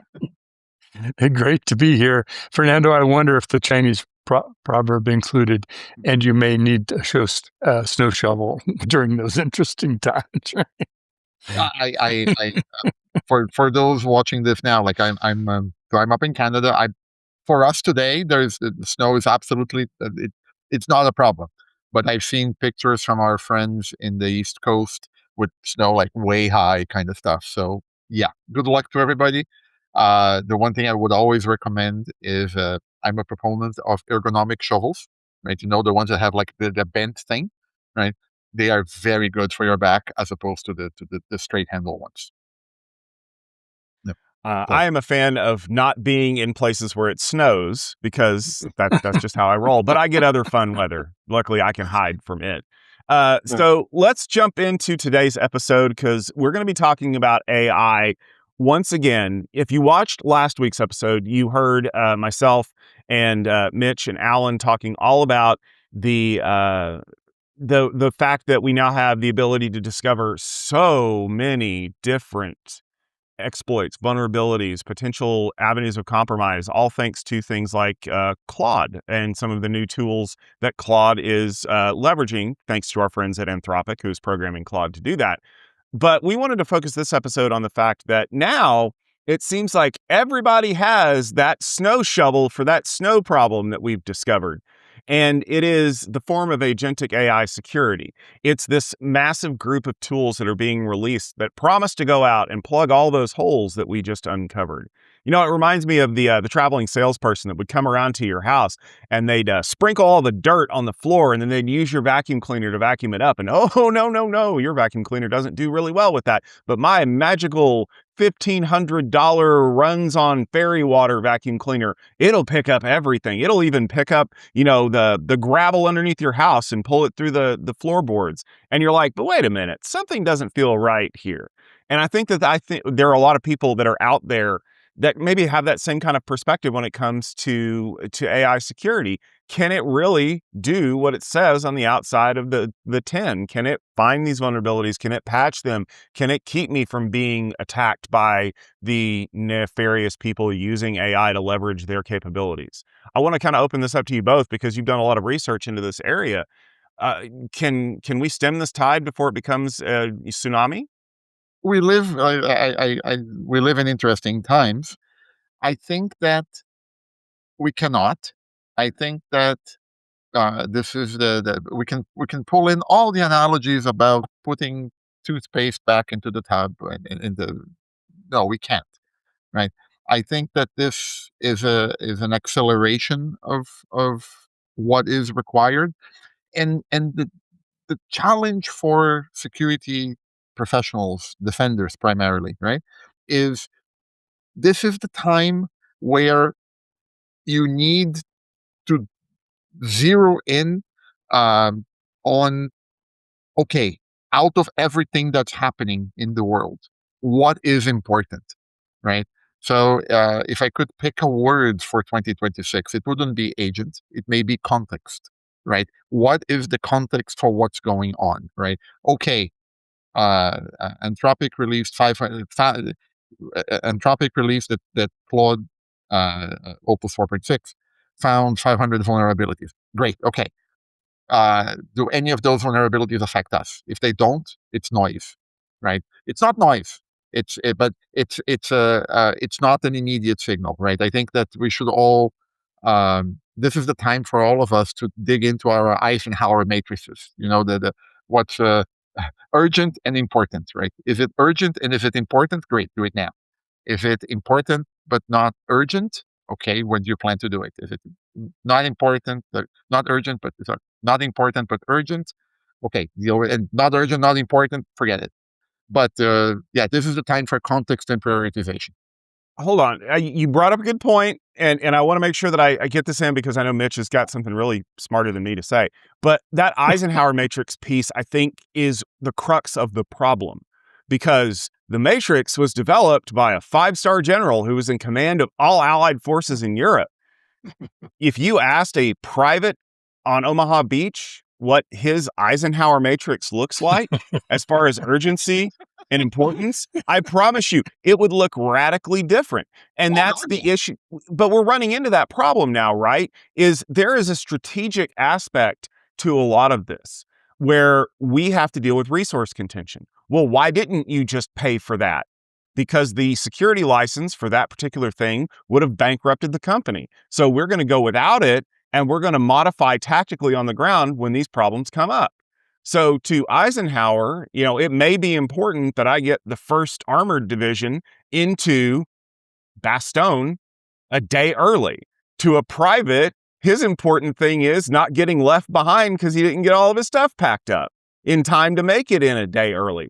So I think that the AI, like you said, context is super critical, because when you're fighting inbound connection requests on the firewall versus how do I architect a software firewall strategy for my company, they both have critical needs for the security apparatus, but they look radically different whenever you're plotting it all out.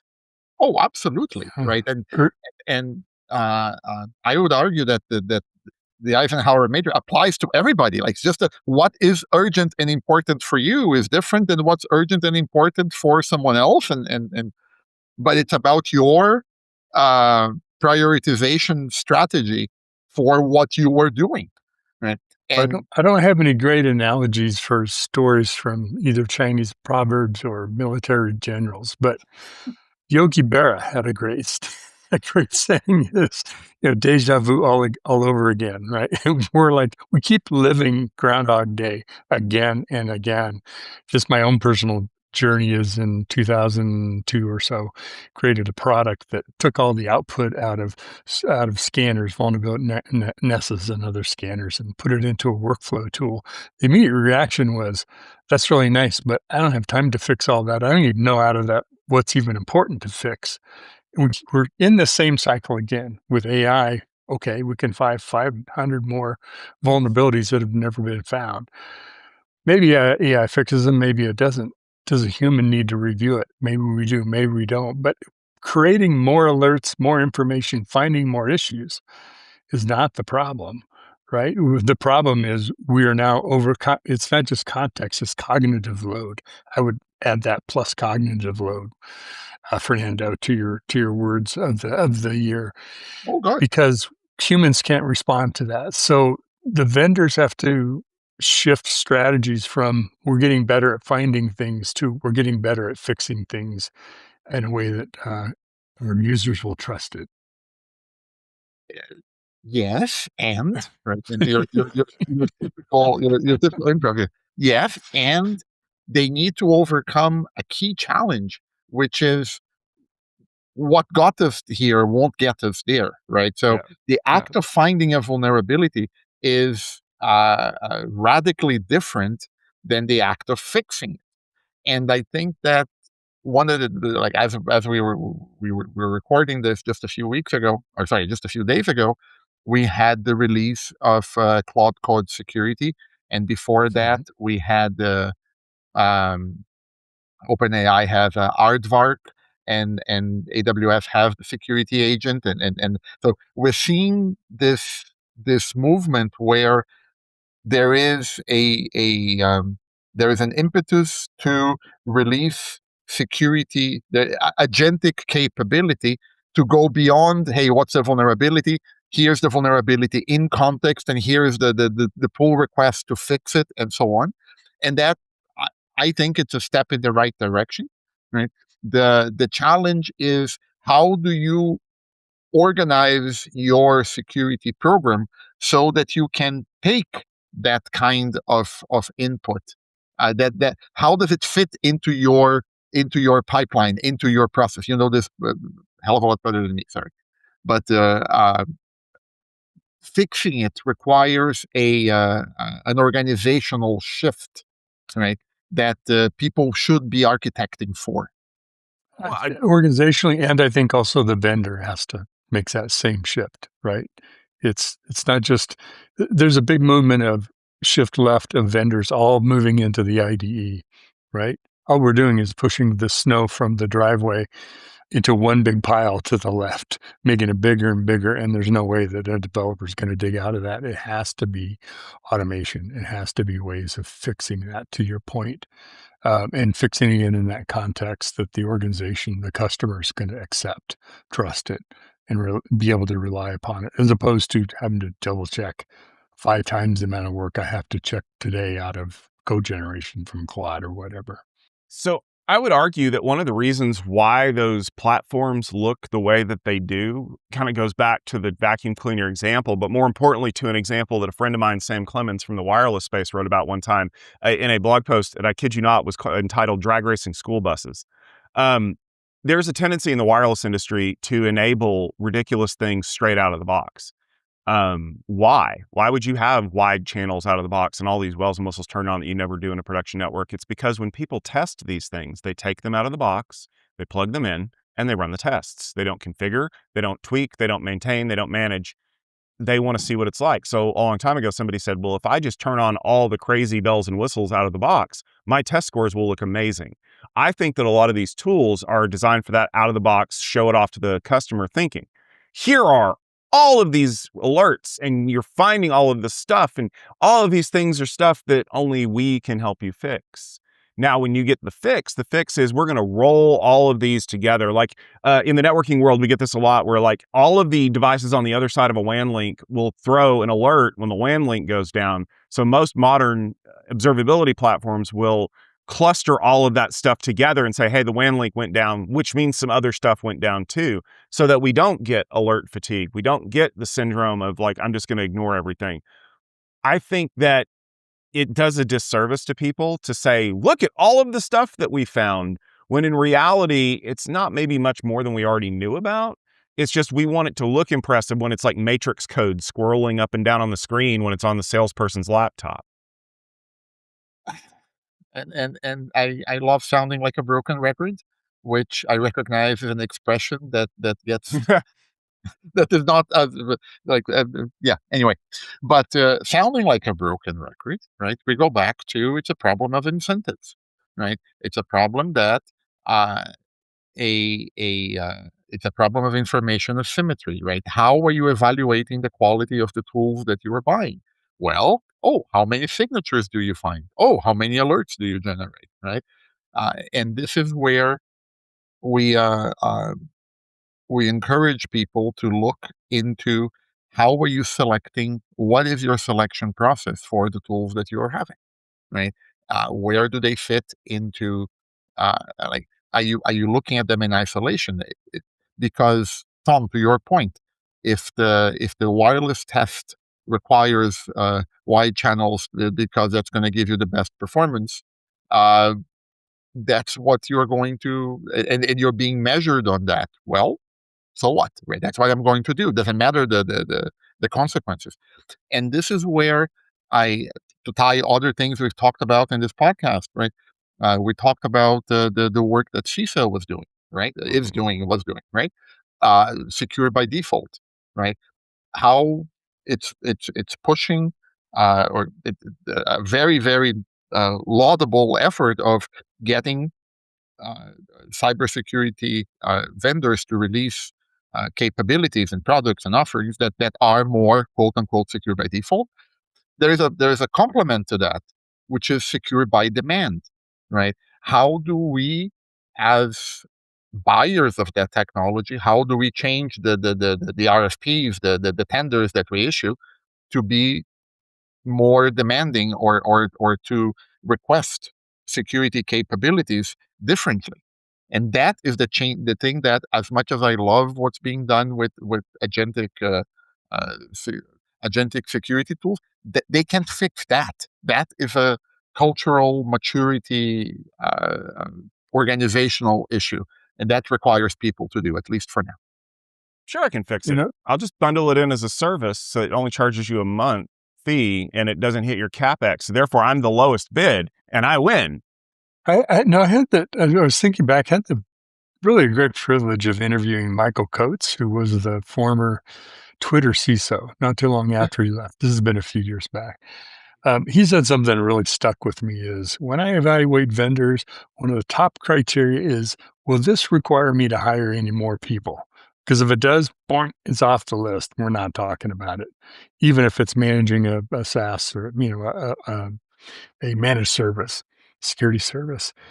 And we're kind of going through this model transition of how do we use AI in our products.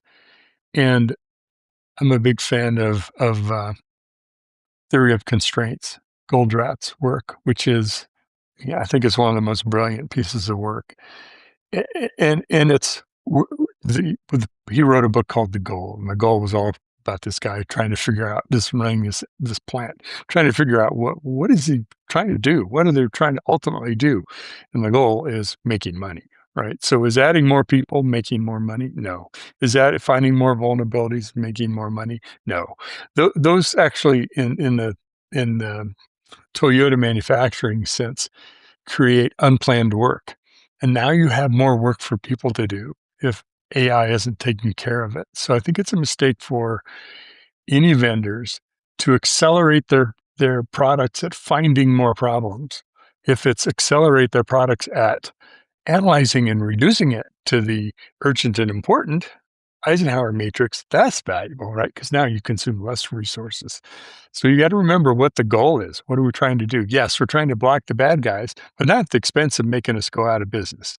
So let me give you a counterpoint there, Mitch, because this is something that somebody brought up to me last year.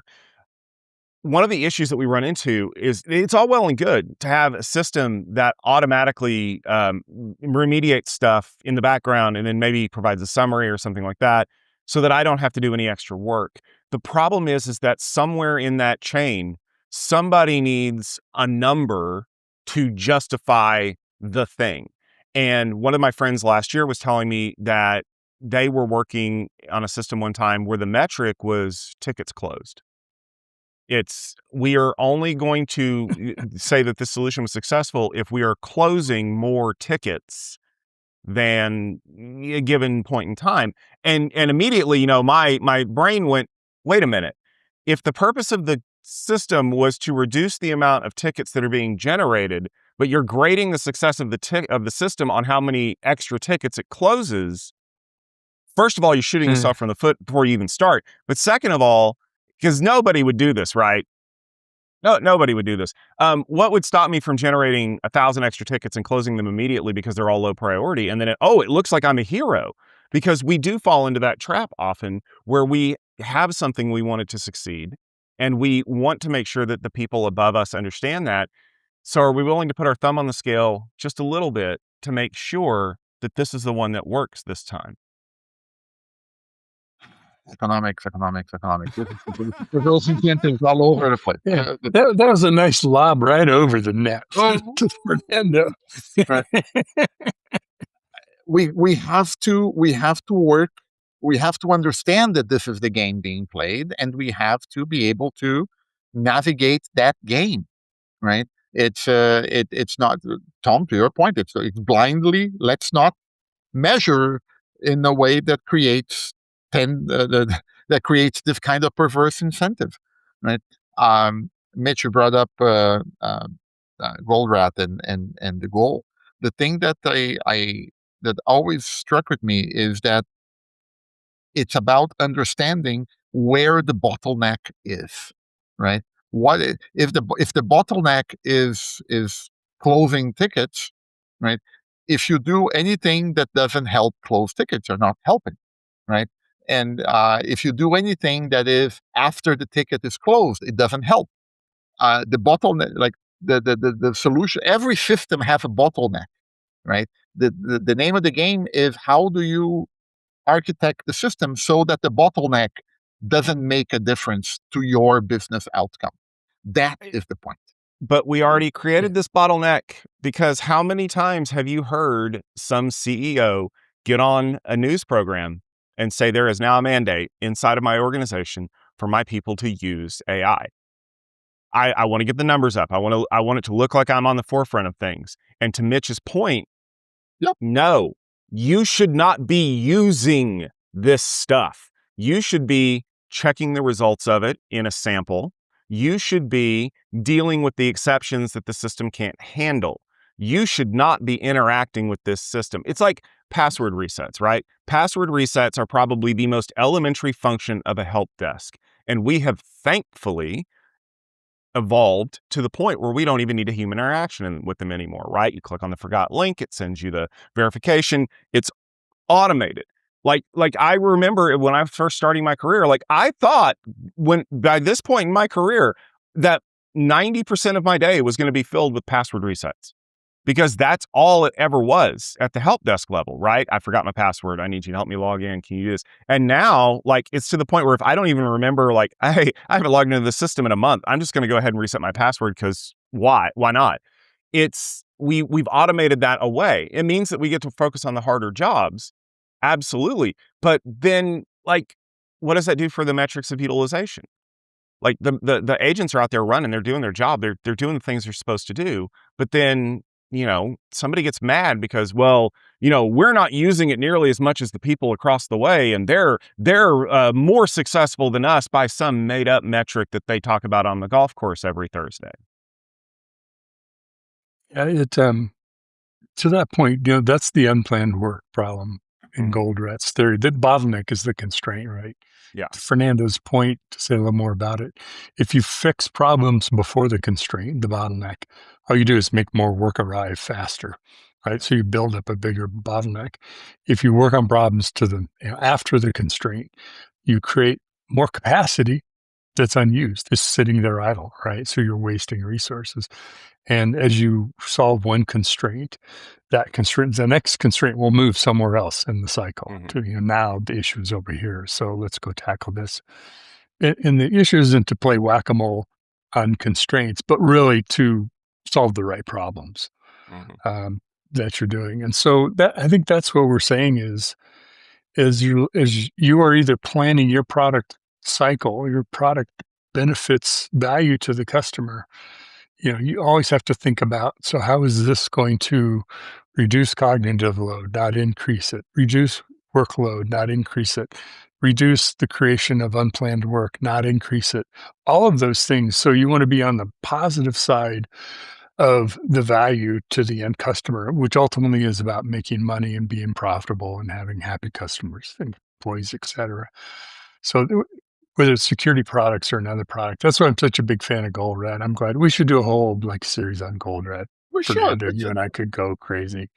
Yeah, no, we should. Because it applies everywhere, right? It applies. Frankly, it applies to our work as analysts. Like, what are my constraints as in my research? What are your constraints in your research?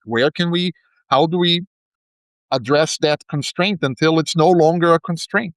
Right? It moves somewhere else. It's a phenomenal topic, and I first came across it on the Jin Kim books, and it's been forever. Of course, it's a part of DevOps, but the message for our audience here is that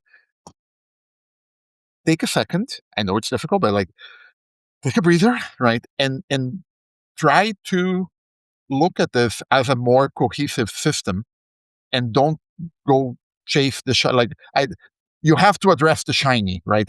Because your principal, whoever is hiring, is asking, okay, what do I do about this? Right? Okay, where does this fit into the scheme of things? So let's take, for example, the agentic capabilities from the model providers, and the agentic capabilities from AWS and others in terms of security, right? Okay, you now have an agent that can look into these things. Okay, it's not going to replace you it's not going to replace your job, right? It's not going to replace your role. It is going to replace some of the tasks that you do. To Tom's point about password resets, right? Okay, once you understand this, what do you change first in what you tell people above you? Hey, this is what is happening. So you have to communicate that message. Look, this is what this is actually doing, right? And what do you change in your daily work? Okay, if you are in software engineering, and I'll defer to Mitch as our expert, but if you are in software engineering and you are not including capability, you're not thinking about where to include these capabilities into your workflows, right? To quote Moneyball, one of my favorite movies, right? At the end of, I hope I'm not spoiling it for people. Like when Billy Bean is talking to John Henry at the end of the movie, right?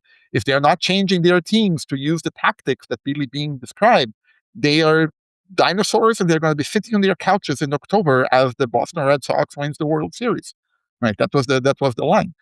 If you're not changing your workflows to see where you incorporate these agentic workflows, there's a meteor coming your way, right? But you have to do it in a calm, controlled manner. So, application of that, Fernando, taking your wisdom on that, is if you're a consumer of security products, a vendor comes out with an agent capability or an AI a better mousetrap using AI. As a consumer, you have to look at it and say, that's very cool, and that solves a really interesting problem. Is it actually the problem I need to have solved, right? Is this where I need to be focusing right now? So do you chase the shiny object, or do you chase the goose with the golden egg, right? You want those are the things you want to evaluate against. What is the bottleneck? What is the constraint I have? What's limiting me from doing what's valuable for the company? And that's how you can apply this. So it works directly. So one of the challenges I have with that is, one, regime change is hard. It doesn't matter where you are. The other flip side of that is people don't sell that. They sell products, and products themselves are not like paradigm shifting things, no matter how much they would like to tell you that. But I think one of the issues that you run into is that most organizations now, the way that they do their security structure of policy creation and enforcement and things like that, a lot of times are very additive at best. Like we added a thing and now we have to adjust it. We added a new thing, we have to adjust things. And tool vendors, people who are creating solutions for that, have a really hard time understanding how the interaction works, because you're either a company that is making a thing from best practices, and then when you implement it, you realize that you don't do best practices, and so people don't use the full tool. But the flip side of that is a company that is very in touch with their customer base, and they're always saying, hey, what are the top 3 things you want this tool to be able to do? What are the things that you really want it to be able to take off your load? But then that creates this parallel building path of, it will only ever do the things that we did that are wrong. It'll just do them really fast. And so then you're like, you have to blow this whole thing up. It's like correcting a golf swing, right? You can adjust a bad golf swing a lot, but past a certain point, you'll never get better because you're only working with adjustments from a bad starting foundation. Whereas, if you start over here with the other tool that says you got to blow the whole thing up, you've got to go back in, you've got to build it the quote unquote right way this time. And then this tool will accelerate you even faster than you could have imagined. A lot of companies will just throw their hands up in the air and go, well, it's been working for us and we're still in business. So we're not going to deal with it. We're not going to use your tool. And I think that that's a challenge that these vendors are going to have. How do you convince them to do things in a way that the tool can most efficiently help with, knowing that there's going to be a lot of work up front? It's something as simple as those pre-questionnaire things. What do you do?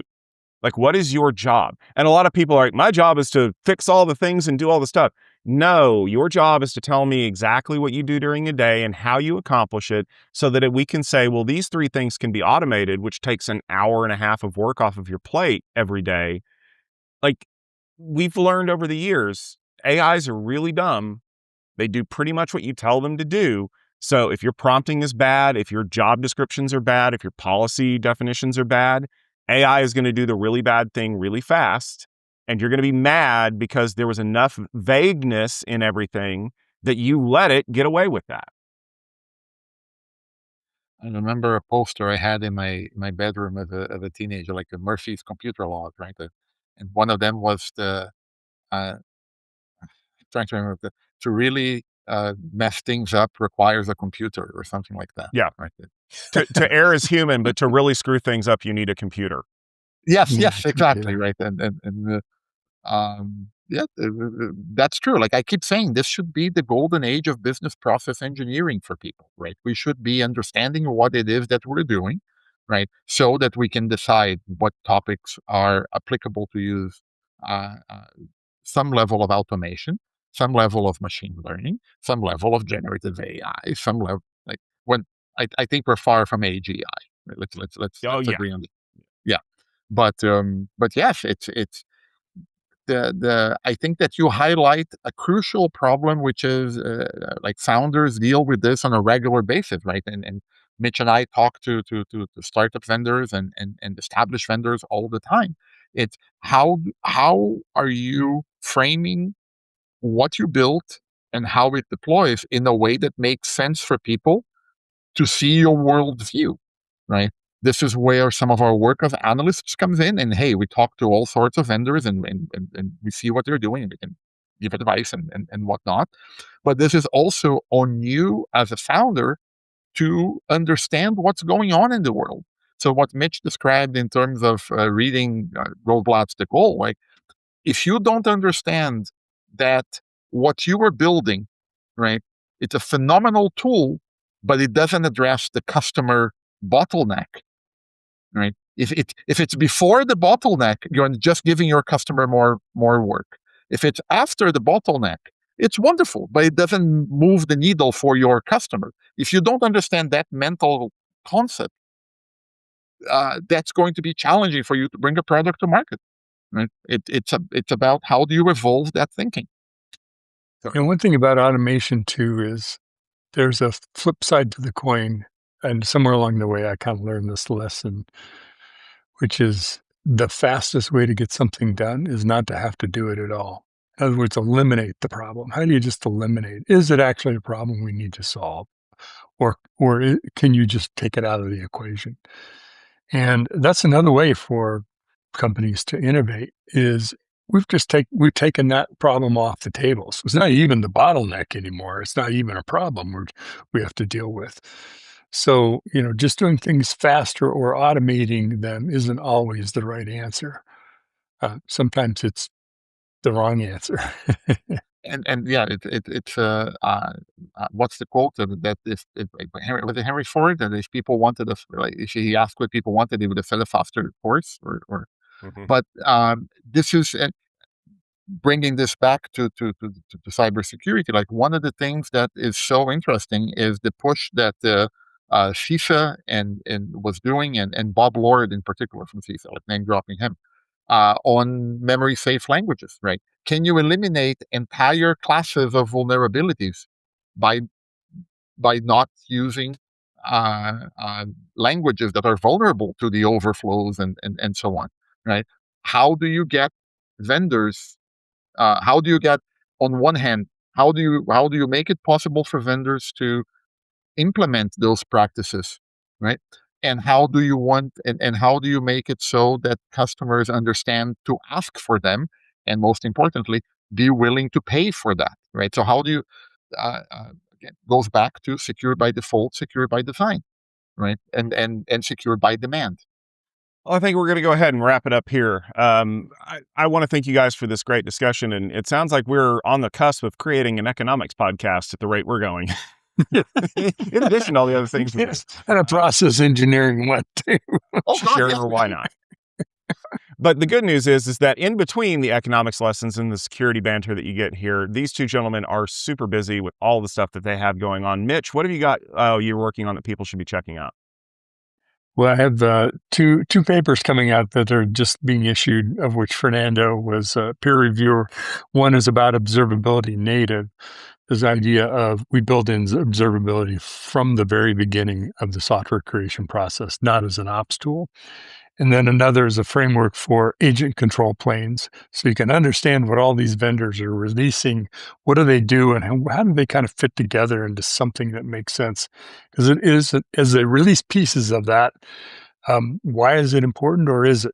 And where do I need it, and when do I need it? So that's my two big things, is trying to kind of put some structure in place to help understand the problems that we're solving. Yeah, Fernando, how about you? And from my end, there's lots going on. Of course, we are, as we're recording this in late February, my RSAC conference schedule is full. Right, I'm sorry, I was just navigating what does that schedule look like, and it's done. I'm really looking forward to the conversations. We just got a paper out, should be published in the next few days, on AI factories and the impact that they are having on cybersecurity. And also the other thing that's interesting is that, as I like to say, there's more to life than AI. And so I'm really glad to be working with so I'm working with Tom on a paper on some analysis on SASE, Secure Access Service Edge, right? So we're looking into, well, what does SASE change in the age of AI, right? So this is an area that's near and dear to my heart. So I'm really looking forward to that one. Yeah. And as Fernando said, I'm working with him on that. I've also got some pieces of information that will be coming out soon on futurumgroup.com. And of course, we do all the Tech Field Day stuff. So make sure you stay tuned to techfieldday.com, including upcoming schedules for things like RSAC, Networking Field Day, AI Field Day, Security Field Day, and all the rest. We want to thank you all very much for listening to this episode of the Security Boulevard podcast. If you enjoyed this conversation, you know what to do. Go over to YouTube and hit the subscribe button and that notification bell so you don't miss any episodes. You can also subscribe in your favorite podcast application. We would appreciate it if you'd leave a rating, a review, a comment, something so that people notice the show and it helps grow our audience. This podcast is brought to you by securityboulevard.com and the Future Room Group. For show notes, future episodes, past episodes, all of the things, visit securityboulevard.com, Techstrong TV website, or our wonderful Techstrong TV app, which is available on all smart devices. We're going to get it running on a light switch next week. That ought to be real entertaining. Follow securityboulevard.com on X, Twitter, and LinkedIn. We're SecurityBLVD. That's all the content you could digest in a week, a month, or even a year. But we thank you very much for tuning in, and we'll see you all next week.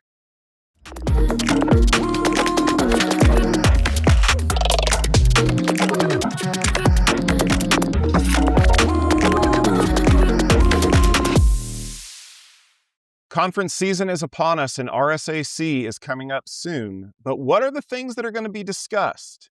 And are they going to include AI? This week, a very challenging episode. We are going to be talking about all things related to security that don't involve AI. Welcome to the Tech Field Day podcast, where we bring together a group of IT technical experts to discuss a single idea about key concepts in the industry. This podcast features a variety of perspectives from members of the Tech Field Day delegate community and is often associated in association with one of our events. Tech Field Day is a part of the Future Room Group, and this podcast is also published on our sister company's website, Techstrong TV.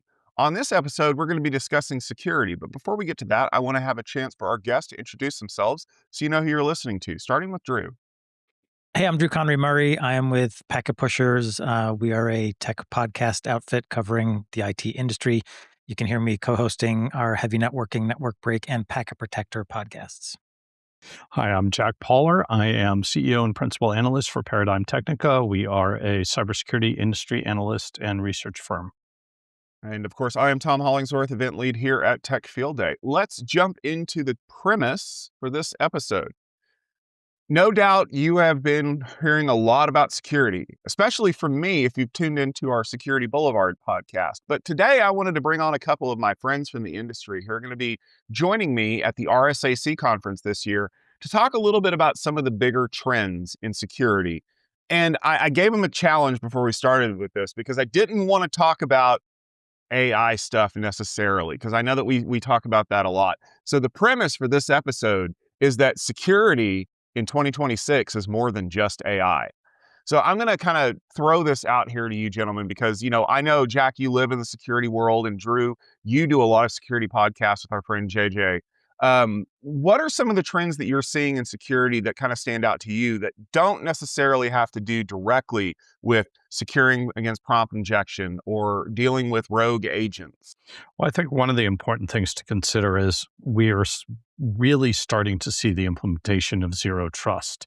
And zero trust is all about identity. And I hate to use this term, it's another one like those forbidden words, but identity is the new perimeter. And really what we're seeing is a big shift from looking at place and time to be controlling how you access resources to identity being controlling how you access resources. And I think that trend is important because we're just moving so quickly with everything we're doing. And the cloud has sort of erased our concept of a boundary. Physical boundary, location boundary, time boundary. So I think we need to rethink everything and move towards this. Yeah, I'm seeing that, as well as a kind of a renewed interest in sort of the endpoint, and in particular the browser. A lot of activity around trying to secure the browser in various ways, either by delivering a custom secure browser or putting controls in so that you have some visibility into and control over extensions and what people are up to in the browser and the endpoint in general. I think in part it's been driven by issues around things like, malicious NPM packages, IDE extensions, browser extensions that start off looking like a useful tool, and then, the malware creator lets them sort of get adopted and then flips the evil bit, and suddenly your endpoint is compromised. Never flip the evil bit unless you want to be RFC evil bit compliant, which used to hang on my door, by the way. It was great because I just moved a little magnetic slider over to warn people if I was feeling evil that day. But you both bring up really interesting points, and I will, small plug for everybody out there. We had both examples of both of those at our previous security field day event in the fall of 2025, where we talked to 1Password, who had a really great example of talking about some of the identity-based stuff that they're dealing with, but also from SquareX, which is a secure browser company that actually was just recently acquired by Zscaler, which I thought was a really interesting pickup for them as they kind of work their SASE SSE magic. I want to dive into that second topic first, Drew, the idea behind the secure browser, because this is one of the things that a lot of people have been talking about for years. If anybody remembers the horror that was Internet Explorer 4 with all of those browser helper objects and all of those ActiveX controls that were embedded into the browser, and oh my God, what are you doing? And hey, Netscape Navigator still works, and it still has its own foibles, but we've been fighting the browser wars for a long time, and it looked like at least for the foreseeable future, Chromium was going to win out. And then we started piling security pieces on top of it as we started kind of turning the browser less into a functional piece of software just designed to browse web pages and more into effectively a user portal. And we didn't just see that from companies that were building these objects in. If you look at things like Arc and Brave and other consumer-focused browsers, they were doing all kinds of crazy stuff to provide additional functionality and stuff like that. But that never really carried into the enterprise until today, where we're seeing most of the applications that we're using are web-based. It's whether or not they're using a web functionality like Safari or a Chrome, or they're just a rebuilt Electron app. I mean, for those of you out there who use Slack, guess what, kids? That's basically a custom browser. But if you have something that can install itself into Electron, then you basically create a secure front end. Do you see, kind of also bringing Jack's point in here, do you see that as a way to kind of control the identity crisis? We have a lot of users who are accessing all of these software pieces from all over the world, and we need a way to basically kind of funnel them into a choke point, and that becomes a browser that's running an extension that allows us to do security right there. Yeah, I guess my impression is that in the past, the primary risk from the browser was, are your employees going to be shopping or looking at naughty sites, time wasting, exposing you to either time wasting risks or some kind of liability from looking at things they shouldn't be looking at. Now, because the browser is essentially a productivity tool, it's your gateway to a bunch of corporate apps with lots of sensitive data. The attention now is, I think, uh, that's driven the attention of executives who are like, oh yeah, this is a huge risk. And we're actually seeing attackers exploit the browser as a way in. So that choke point used to be the firewall. Now we're bringing it right down to the endpoint. In terms of it, I don't know that there's so much of an identity play in the browser, but it is definitely, we need to see what folks are running on the browser, what folks are doing in the browser. And again, with encryption, most traffic being encrypted now, the browser is kind of the only place you can really get deep visibility into that traffic as it leaves the enterprise. One of the interesting things is, when browsers first came out, and I don't know, 30 some odd years ago with Netscape Navigator. You're dating Yes, yourself, Jack. having worked at Netscape when it first came out, I can talk about this a little bit. We talked at that time about the browser being the universal user interface. And for a very long time, it was trending that way. It didn't make sense to develop your own full-blown user interface. Instead, use the browser, and that eliminated a lot of development effort. I think what we're seeing now is we're starting to sort of see a trend starting very slowly to move away from that, because there are certain things you just can't do in a browser that you need a specific user interface for. And there are a lot of things that are now happening that don't go over an HTTP or HTTPS port. So instead of you're communicating on 443, you're seeing it where it's a private communication API to API from one of those, and I'm going to say it, Tom, an AI type environment, but not thinking about the AI part, just thinking about more the user interaction is. And I think I think, Drew, you said it early on, it's really more the endpoint, and the endpoint is now becoming more in focus. And I think very soon we're going to start realizing that it's not just the browser we have to worry about.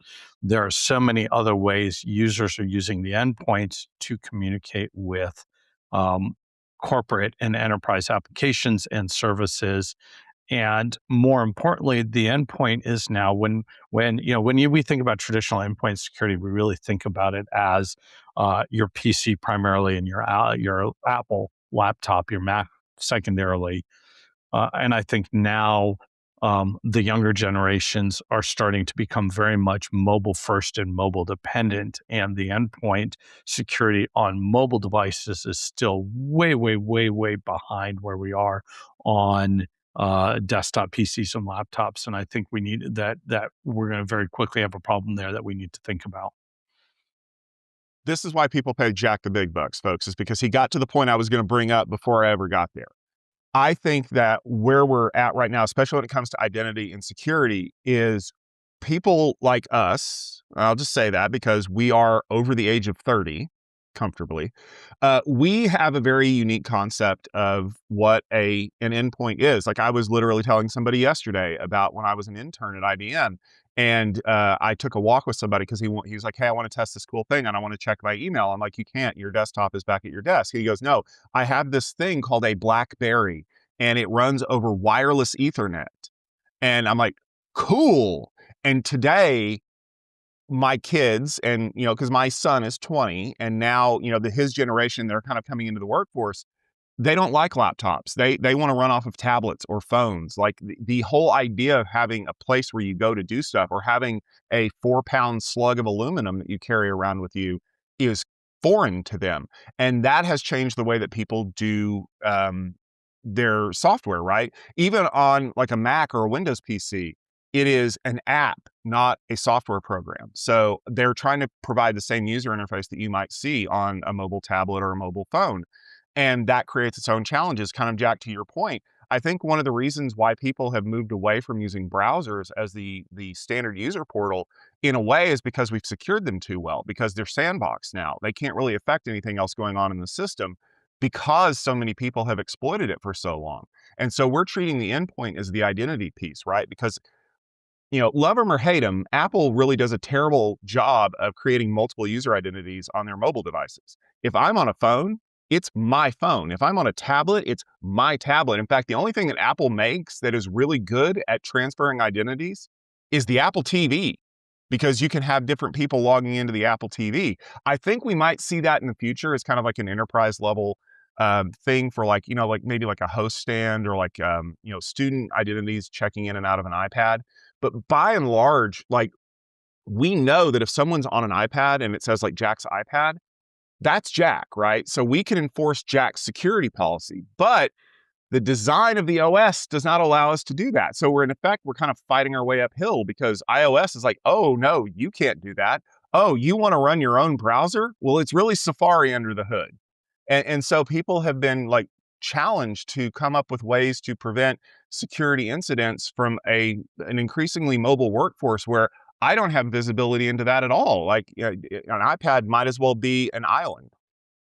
I think there's another thing, and Drew, I'm really glad that you brought this topic up, because there's another aspect to it, and you alluded to it with the browser and talking about browser plugins. And that's very critical, because one of the things we've seen with browser plugins is a developer will provide, do some open source or free plugin, and people start using it. And then either, as Tom mentioned, the developer will flip the evil switch, or more likely somebody else takes over that development effort, and they are the evil people who just sort of come in and take over what's going on. So we have a browser extension problem. But as we move out of the browser and we start having custom applications, a lot of these applications are also plugin enabled. So they have the ability to add feature functionality to them from third parties. And we don't, unlike Apple in the browser, in the iOS environment, we don't have a walled garden in all of these plugins. So we, again, have this ability for people to create what appear to be benign plugins that are really have the evil switch flipped under the hood and are really malicious underneath. And so the security landscape and the footprint becomes that much larger, and our threat exposure becomes that much larger. And I think, there's a lot going on at RSA, but I'm not sure people are really focusing on this, because I think we're too over-rotated onto thinking about AI and what AI is going to do for us. I will say, I know recently Palo Alto Networks acquired a company called Koi for, I think, $400 million, and that's right in their wheelhouse, just starting to give you visibility into what kinds of extensions and packages are my employees downloading and using. It's sort of like the old, back to virus and malware lists, but for NPMs and extensions and so on. Yeah, and that's one of the challenges that people are always going to face, right? Is you have to give attention to the squeakiest wheel in the room. And sometimes that is identity security. And sometimes that's the identity of a software package running autonomously on your network, deleting all of your emails because you told it to. Or you didn't tell it not to. And how do you guard against that? Right. Right. Or even when you're telling it not to, it's ignoring you, just like a junior intern who doesn't know any better.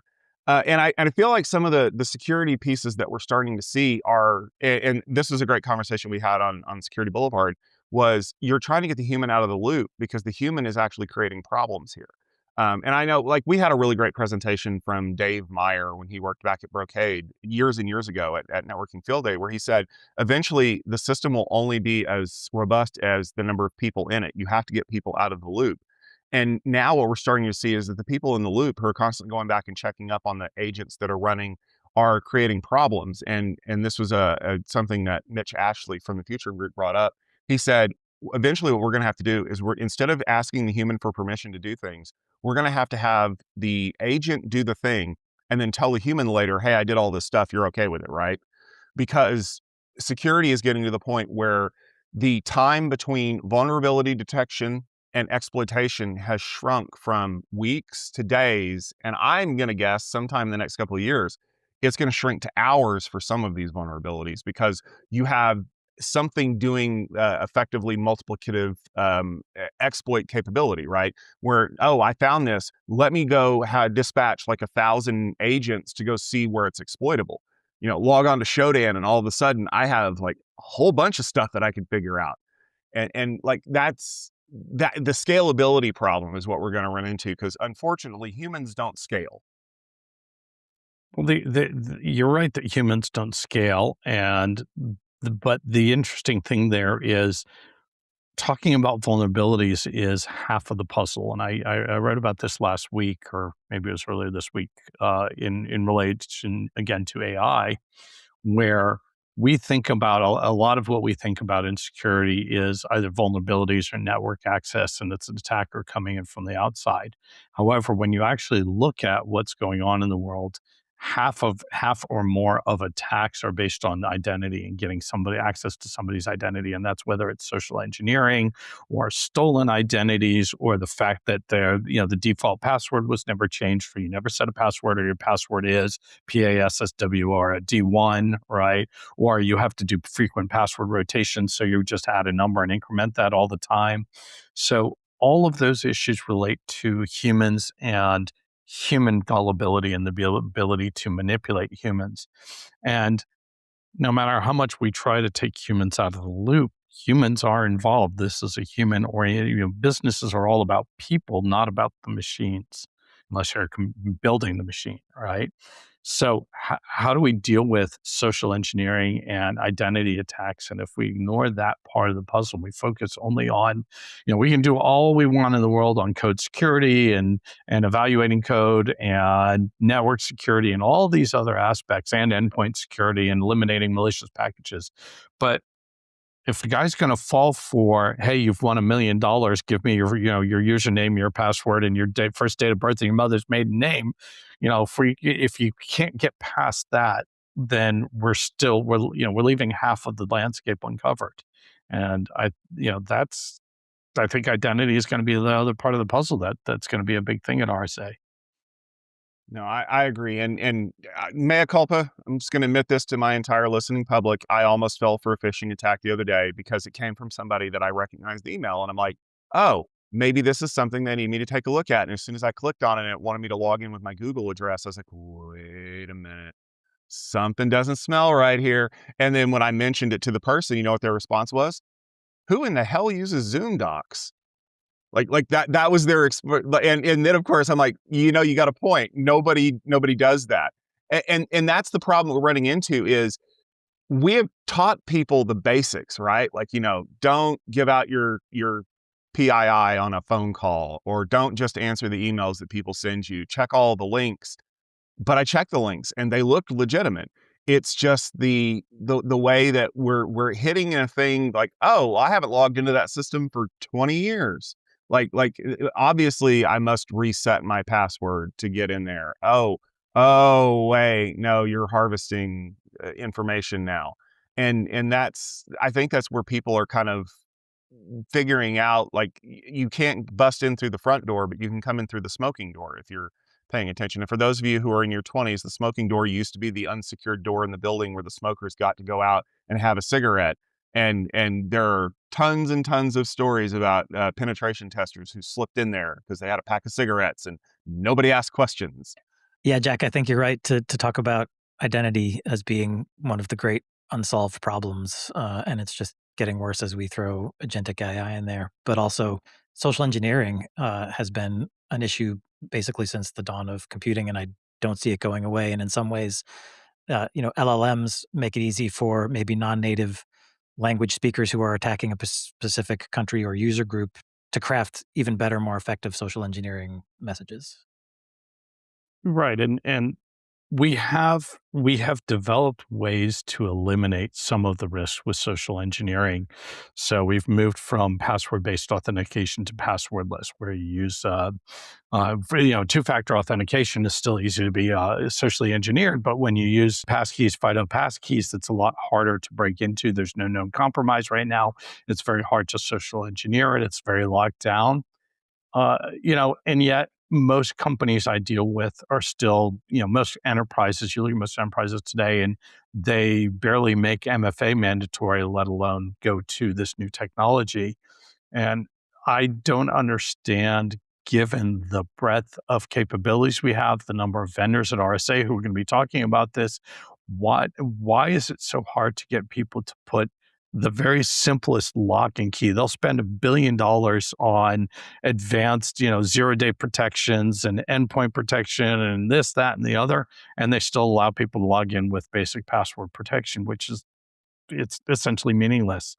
And I don't understand. I wish there was some way at the RSA conference that could be, we could spend an entire year just saying, lock the front door, Maybe it's because there's not a great way for security companies to make money off of passkeys is could be the issue. I'm being a little cynical, but that could be part of it. Drew the Senate comes out again. Boy, we haven't seen him in a while. Now, Drew, you bring up a really good point. A lot of it is driven by basically by investment potential, right? It's the old the people who distrust doctors and pharmacists because they're like, well, why would I cure you when I can just sell you, a solution to your symptoms? Don't lump me into anti-vax or anything, Tom. No. I'm not. Definitely not. But what I'm saying is there's always going to be this suspicion amongst people that I'm not going to use the most secure thing because then it's a solved problem. But I think that the issue that we're running into here is that there is so much reticence from the traditional security people to upset any apple cart. Remember when NIST came out a couple of years ago with the guidance that you shouldn't just change your password every 60 days because it didn't really matter. It was actually better to keep the same password, just make sure it's kind of strong, because constant password changes cause people to want to jot them down and stuff like that. Do you remember the uproar in the community? It was very clear drawing the battle lines. It's half of everybody is yeah, I guess that works because for the reasons they stated. And the other group are oh my God, no, if your password's older than your underwear, then you have to get rid of it. And how can we still disagree on something like that? And don't get me wrong, I passkey everything I touch because it is, to me, the most secure form of providing that. In fact, when something doesn't pop up and offer me a passkey, hello, Salesforce, I get worried. And that kind of goes that hand in hand with things of I guess a password dialogue is comforting to people because they're oh, I can just type my password in. Or okay, who types their password in anymore? They use a password manager. It's always hard to change people's workflows. You get resistance, you get pushback, and there may be systems in an enterprise that aren't able to support passkeys, and then you're working with dual systems, and that's a nightmare to manage. Yeah, I think you're 100% spot on that there is a lot of inertia involved, and it is, as you noted, it's passkeys are very, very important, but not very, very profitable. And, as I work with a lot of cybersecurity vendors, and it's always easy to tout and talk about the shiny new toy, right? We've got this new thing and that new thing. And, and we've been doing MFA for a decade now, and MFA is, it's sort of passé now. We don't talk about it. It's just sort of there. It's table stakes, but we also don't make it mandatory. And, it needs to be, these things need to be, if the new vendors on the block started with developing their systems by never offering you the choice of passwords and only give you the choice of passkeys, we would be better off. But even the brand new vendors who are cybersecurity vendors still build their SaaS apps with a username and password. And I just think that, that to me, I wish that was part of the RSA conversation in the community. The theme of RSA this year is all about community and bringing people together, and the attackers work as a community, right? We have all these different cartels that are various groups of people that do things on the attacker side, and they coordinate and they cooperate. And it would be really nice if on the vendor side and the defender side, we behaved much more as a real community and said, not only are these best practices that we advise you to do, we're going to eat our own dog food and we're going to force you to do it by not allowing you to register for this thing, whatever this thing is, or we're going to eliminate this. Here's our phase out plan over time to eliminate passwords from our application. So you better get used to it and get ready for it. We just talked about a couple of weeks ago, I think, on a Backup Protector episode about Windows mentioning that, hey, NTLM is eventually going to go away, right? And that's been an issue for decades, but because of legacy applications and legacy systems, they have to be very deliberate and very careful in finally getting rid of it. So yeah, it's absolutely just it's a great point, Jack, and I really do wish vendors would eat their own dog food and start to push their customers and the market in that direction. That would be really fantastic. We could record a whole episode about sunsetting technologies. Like on the one hand, you've got Windows who are like, hey, listen, for real, before 3000, we're going to get rid of NTLM. And on the other hand, you've got companies like Apple who are like, well, you don't need a floppy drive. And you're always kind of trying to find that comfortable balance of when do I start sunsetting technologies versus when do I just jump right out there and say, it's got to go. I think that the challenge, though, is that a lot of companies have used some traditional technologies to kind of solve security problems. And when you sunset those technologies without a clear roadmap to basically give them an option to change what they're doing, it causes a lot of friction. It's like, oh yeah, well, you didn't have a mechanism for us to be able to do that through the API back in the day. So like we routed it through an SMB1 share. And you're like, why on earth would you do that? Because you're like, well, in the early 2000s, it's all we had. And so you kind of have to build on things because again, it comes back to the whole, this is a solved problem and I don't need to work on it anymore until it's not a solved problem, because instead of a better solution coming out, we're getting rid of the solution that you built. And security people need to get much, much better at that. So all of my security friends who are out there, do not get mad when people move your cheese. Anybody who ever read that book is giggling right now. All right, so I'm gonna turn this around and I'm gonna ask you guys, what do you think is your one big prediction for RSA? Like when we're recording the post RSA podcast and people are talking about, oh, did you see this? Oh, did you see that? What is the one big thing coming out of it that you think is going to kind of change the trajectory or further the trajectory of what we're seeing in 2026?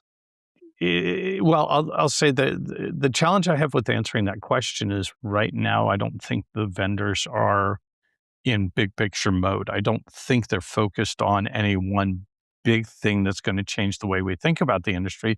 I think everybody right now is in shiny new toy mode. Is come look at me. I've got this cool little thing, and we've really avoided the topic for a long time, but it's all going to be about AI. And I made a challenge to myself last year, and I think it's going to be even harder this year, which is to walk the conference expo hall, which is going to have 500-600 vendors in it, and to find the few booths that don't actually have AI plastered all over the booth, right? And are actually talking about, this is the very specific problem we're solving for you, not we're pasting AI on top of our product. And for me, that's really the key. Is now I'm all about AI and understanding the impact of AI for security and how you secure AI, but still there's a whole lot that happens without AI for a whole lot of enterprises and smaller companies that we need to be thinking about and securing, particularly around identities. And the challenge is finding those technologies for me. I mean, maybe one good thing that could come out of this focus on AI, given, the rise of agentic AI with these, sort of autonomous entities running around doing things, that's an identity and access management problem. And if people think it's big enough, maybe that will help us get our arms around AI identity more broadly as an industry and a community and help drive some change. For my part, I think what we're going to see is a lot of companies that are going to start beating the drum of reduced time to vulnerability exploitation. Like they'll probably put AI all over it because that's what sells right now. But they're gonna start saying, like, if something's been reported, just assume that it's already being actively breached. Don't try to hope against hope And maybe that's going to solve some of our problems, right? Like maybe the technical advisory board has to meet an extra day this month to approve the patches to go out, or maybe we start trusting automated deployment systems to do that. But like, I mean, Drew, you and I both run weekly news podcasts, and oh my God, if we actually just posted all of the vulnerabilities that we did, we could make a podcast out of that, which by the way is, Risky Business is a great podcast basically for that. If you want to go listen to Patrick Gray. But like, there are so many things that we have to deal with on a daily basis. And it's not like low level stuff. Like these are like, CVSS like 9+ all the freaking time. And I think that we got to get better about detecting and remediating those things. And if that involves using non-human coworkers to do that, then great. But otherwise, I mean, what can you do? All right. These two gentlemen do a lot of writing. They do a lot of content creation. I want to give them an opportunity to tell everyone out there where you can find what they're doing. So Jack, if people want to check out some of the stuff you've been creating. You can find my content on my website at paradigmtechnica.com or LinkedIn and the usual social sites, as well as I do write a column for Security Boulevard. You can find our podcasts at packetpushers.net. I also do blog about the industry on packetpushers.net. You can find me on LinkedIn, and I'm also on Blue Sky at Drew_CM. And I produce a lot of security content, not only here at Tech Field Day, but also as part of the Security Boulevard podcast with my co-hosts, Alan Schimmel, Fernando Montenegro, and Mitch Ashley. And don't forget that we at Tech Field Day are going to be at RSAC for the first time this year. And we're going to be getting great presentations from companies like Veeam, Object First, and Commvault. If you head over to techfieldday.com, you can see more information about that. And I know we're going to have some great content, both video, audio, and written coming out of that.